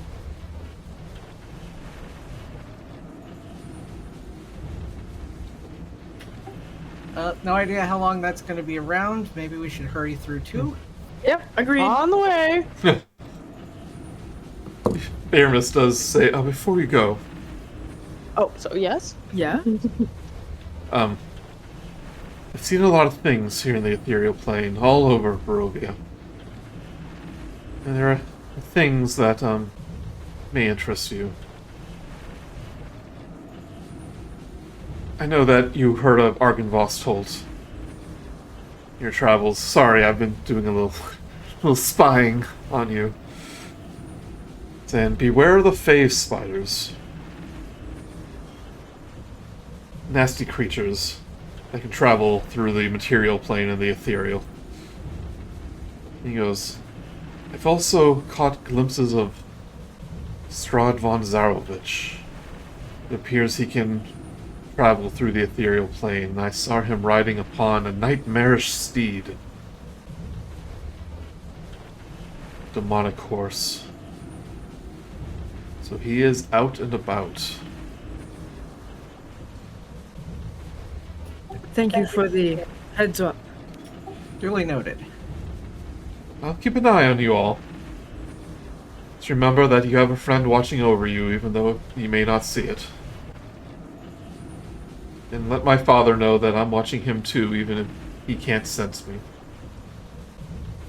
He's going to need your help in the future. I'm quite sure of it.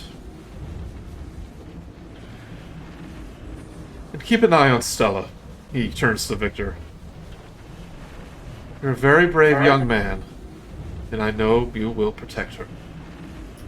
Oh, don't you worry. I'm pretty sure he'll keep an eye on her. And he gives him a wink. But he does go, can't keep this portal open forever. He seems to be, like, straining a little bit. Alright, And I don't want more spirits to come. That's fair. We're leaving. Don't worry. Word or not word? Vogelsuch, like, stepped through, like, 3 minutes ago. Yeah, yeah. He's already gone.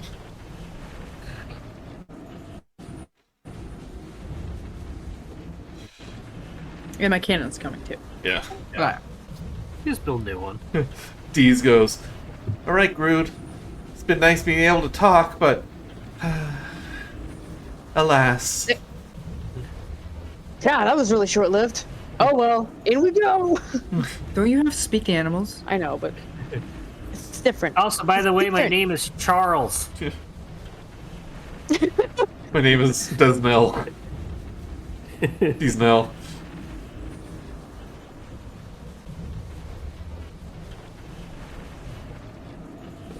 Sorry. Yep. You enter in the portal and return back to the mortal plane. Good to see colors other than blue again. You see, Fiona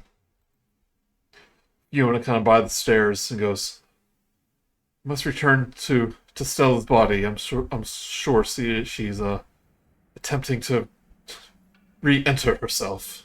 That sounded weird. I must go. I'll thank you.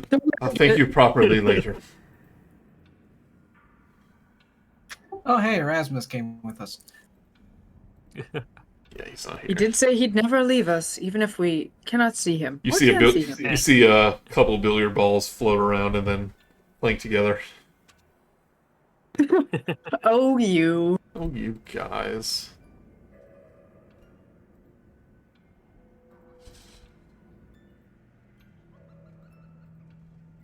But the portal closes behind you.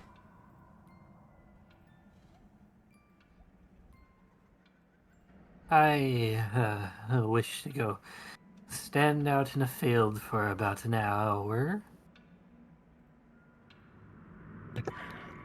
I know I'm pretty pooped. Used Yeah. all of my special gun rays. Yeah, Vogel, if, never go that far with your revenge, okay? Why did you try to kill me in there? You stabbed me right in the heart. I didn't really try. That vengeance thing did that. Sorry, I did heal you, though. I know. He missed so many attacks. I'll try next time. He did. Or- He or got try like not one to. good crit, and that was about it. Yeah, and I crit. I with had, one yeah, purple. like everything missed, I think, except for like I didn't have a crit, but I had one hit that did max damage, which was nice. But Victor will follow Fiona up the stairs. You know, I'm not gonna force my way in. This does seem quite personal. So if we don't have to be there for it, We can peek in at least, just to make sure. yeah, let's head upstairs. I'd like to know that this much effort came to something. Hopefully she's not worse. Oh, what if she entered her body upside down? I don't even know what that would look like. She'll be very good at handstands.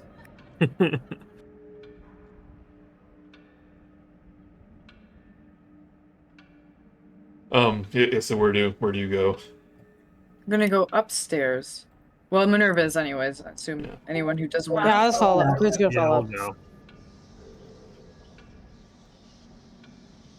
Oh, that's cool music for this one. Wish there was a search.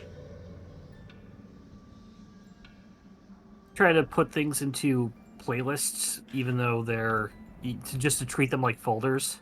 I mean, I Yeah, do, it but keeps there's things- so at least many. keep things organized. You could do a Control F to search. It is on the page. I tried that before. I didn't think it worked. You know, search thing pops up. Yeah, no, it's because it's Java applet. So Guess- never mind.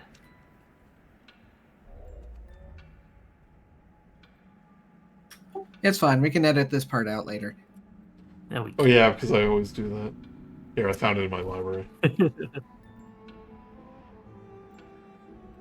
I say cool music. It was just more than clocks. I mean, Yeah. yeah. So you wait outside Fiona's room. check in on them anyway. Yeah, as you have head upstairs, you do see two Wagner brothers.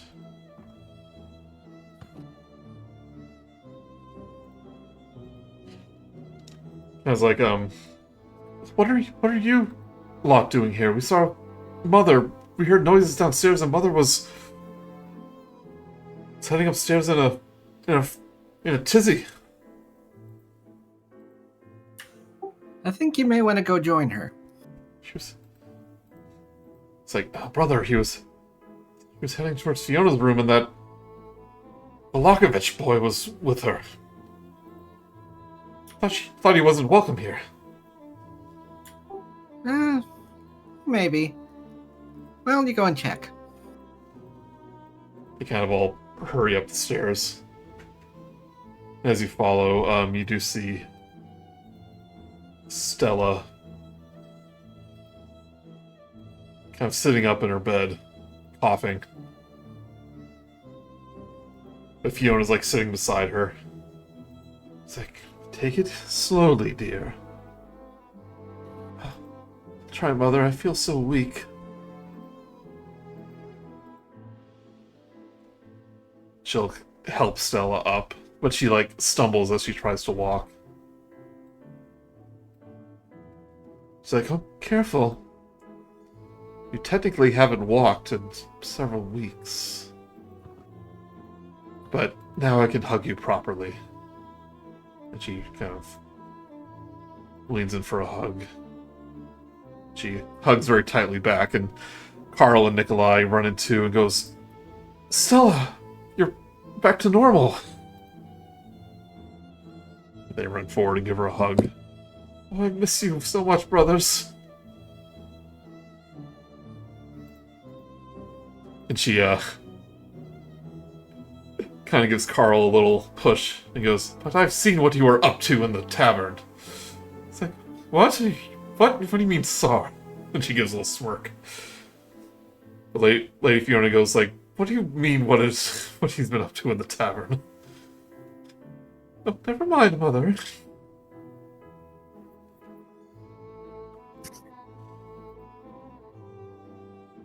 All 12 seconds of it. Stella goes, I'm so hungry. Saying, Nikolai, Carl, make your sister some food. It's like, but we have servants to do that. It's like, yes, but they're all sleeping. Go make your sister some food. Yes, Mother. They head back downstairs. He knows how to make a food. Make a food. He knows what bread looks like. I found a good berry under the table. I think it's still good. Bad berry.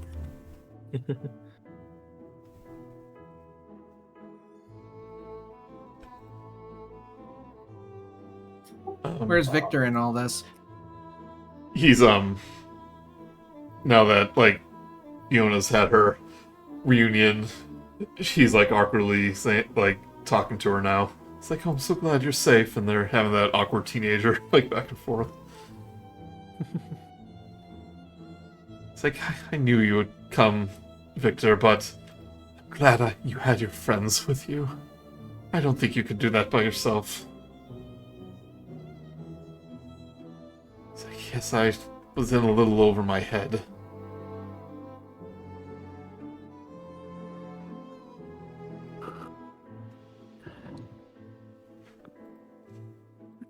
Well, all's well that ends well. I think we should give them some privacy. And go to sleep. Oh, don't leave so quickly. Lady Wagner goes, I owe you more than just my thanks. Whenever you're in need of my counsel, or you need a roof over your head, my house is available to you.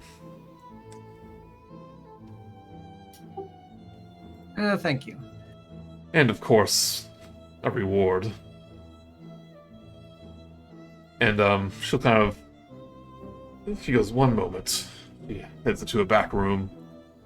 Comes back with a lantern. Saying, this is a lantern of revealing. Quite a handy item. Lets you see invisible things. Very useful indeed. Thank you. So, it's a wondrous, uncommon item. While lit, this hooded lantern burns for 6 hours on 1 pint of oil, shedding a bright light in a 30-foot radius and a dim light for an additional 30 feet. Invisible creatures and objects are visible as long as they are within the lantern's bright light. You can use an action to lower the hood, reducing the light to a dim light of a 5-foot radius. Wonder if it'll help with ghosts. We'll find out. Invisible? I owe you all thanks to. Victor goes, I don't know what I could offer as a reward. Of course. He actually pulls out his jacket pocket, inner jacket pocket. He pulls out a hand mirror. He goes, believe it or not, this is the mirror that was in my, in the attic in my house. Did you know it collapses? It's quite amazing. I have one. I take out the mirror that I had before. Just pull it right out of my chest. Yes, but this one's special. It's quite big. Yeah, so I forgot to make a custom item for this. But it is a spirit mirror. And I'll make an item for it later. But Someone might have made one. So it lets you look into the ethereal plane? yeah, it shows you the ethereal plane at 60 feet. I think I know somebody who might like this.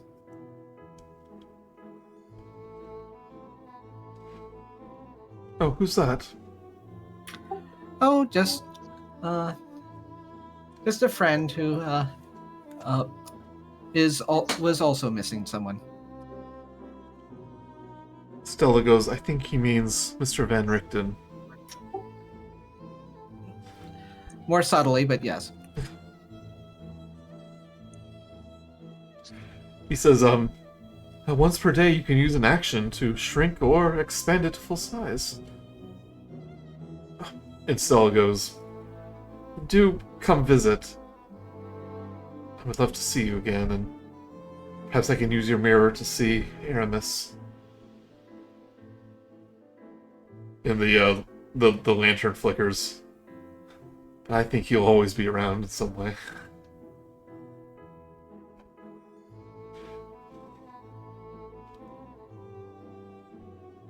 Oh.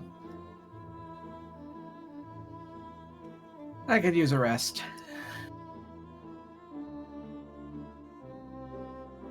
I could use one as well. Same. You are welcome to use one of the guest bedrooms tonight, or if you wish to return to the inn, which you're more familiar with. And we paid for it, so. Oh, waste not, I always say. And she gives a smile. Exactly. Ha ha ha. Stella, did you know that I'm Burgermeister now? She goes, what?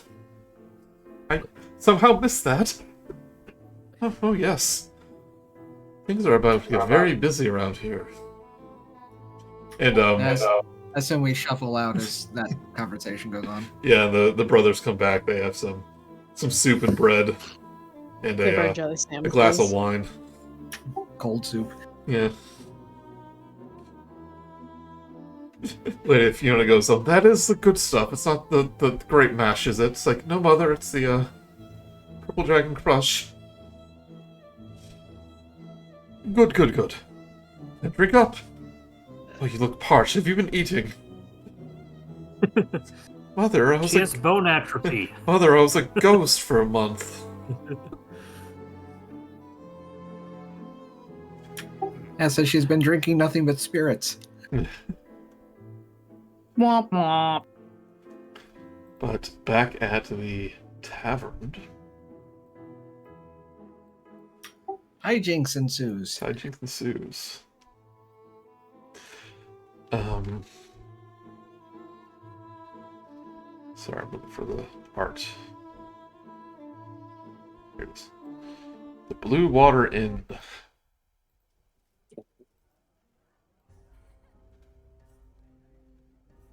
It feels like forever since we've been back here. Over a month, in fact. Romaia is like chatting up some locals, and it's like, yes, it feels like it's been 6 months, hasn't it? Or 6 weeks, hasn't it? I cannot imagine the amount of money you've made. She knows literally everyone in town. Multiple times. Horse drinks are on me today. Like every night. This is going to be a shame when we leave town. Business has been quite lucrative. Clientele might stop wanting repeat business. He goes, oh, You'll be taking the entire economy with you.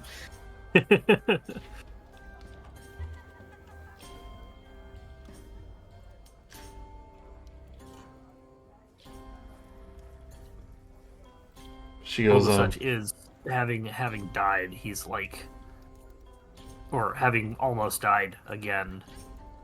It's just kind of ready for a rest. she goes, I am eager to visit Krezik, town to the west. More business there.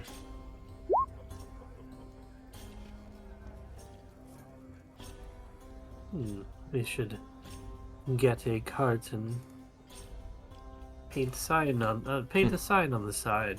Romaia's traveling to services. Entertainment. Erwin does say, perhaps or the owner of the tavern, Erwin, goes, well, if you are planning on heading that direction soon, I've been prolonging this long enough, but I am going to ask for your assistance. But that can wait till morning. Yes, it will. We've saved enough people tonight already. Oh, I forgot to mention one thing. When you were about to enter the tavern, you did see the blue-tipped raven kind of perching on the roof, on the sign of the inn. The one we saw in Grovia. The one that guided you, through the town, and you escorted. Kind of like. So there's some werewolves too. Yeah, you fought some werewolves. Kind of traveled along with you. Gave you the Final Fantasy victory sound when you won a battle. I wish I was there. Right, you can all gain a long rest. That's not the word that starts with L that we were looking for. Yeah. But I'll take it.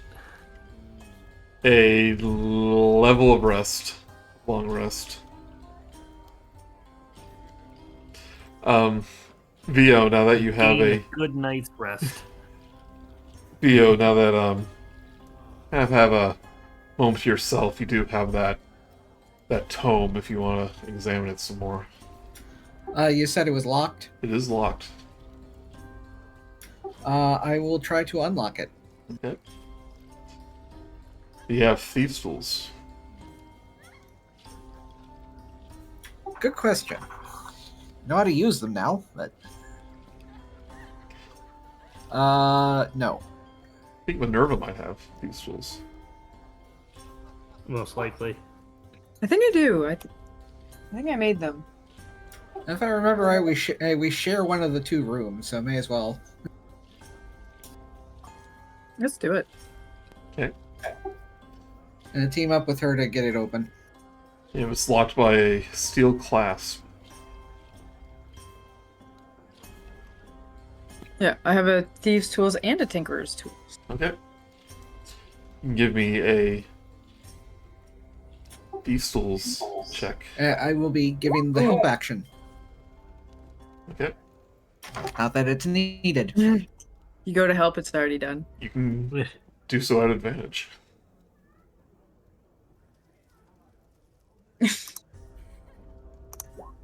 Seven. Still 23. That helps.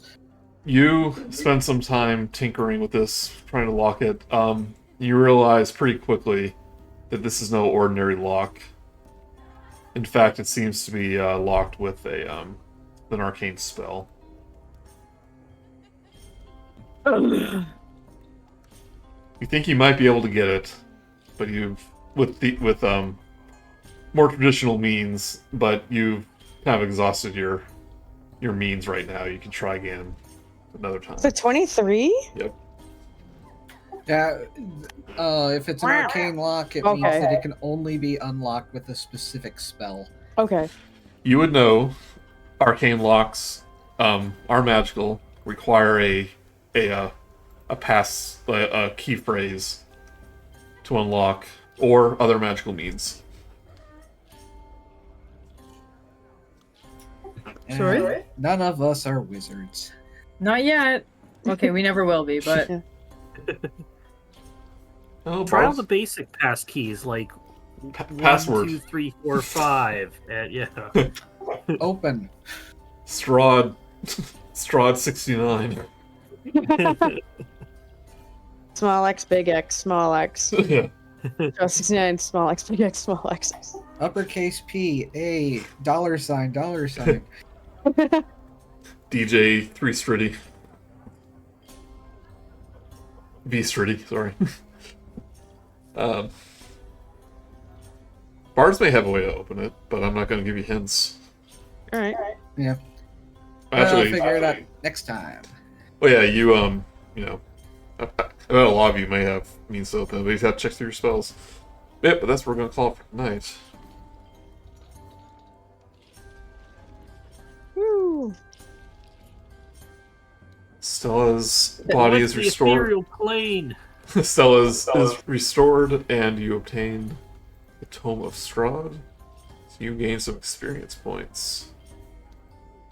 But it's not I enough will say that not enough Sorry? though. Not enough to level you up. that's okay. I think we leveled up like fairly soon before, so Mark doesn't think so. that's true.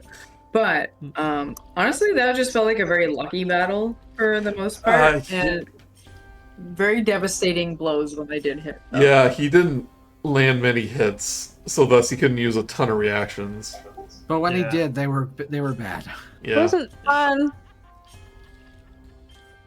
Yeah, he just you went through phase 1 pretty quick, so he didn't have really a chance to do a lot there. Yeah, he just rolled kind of bad.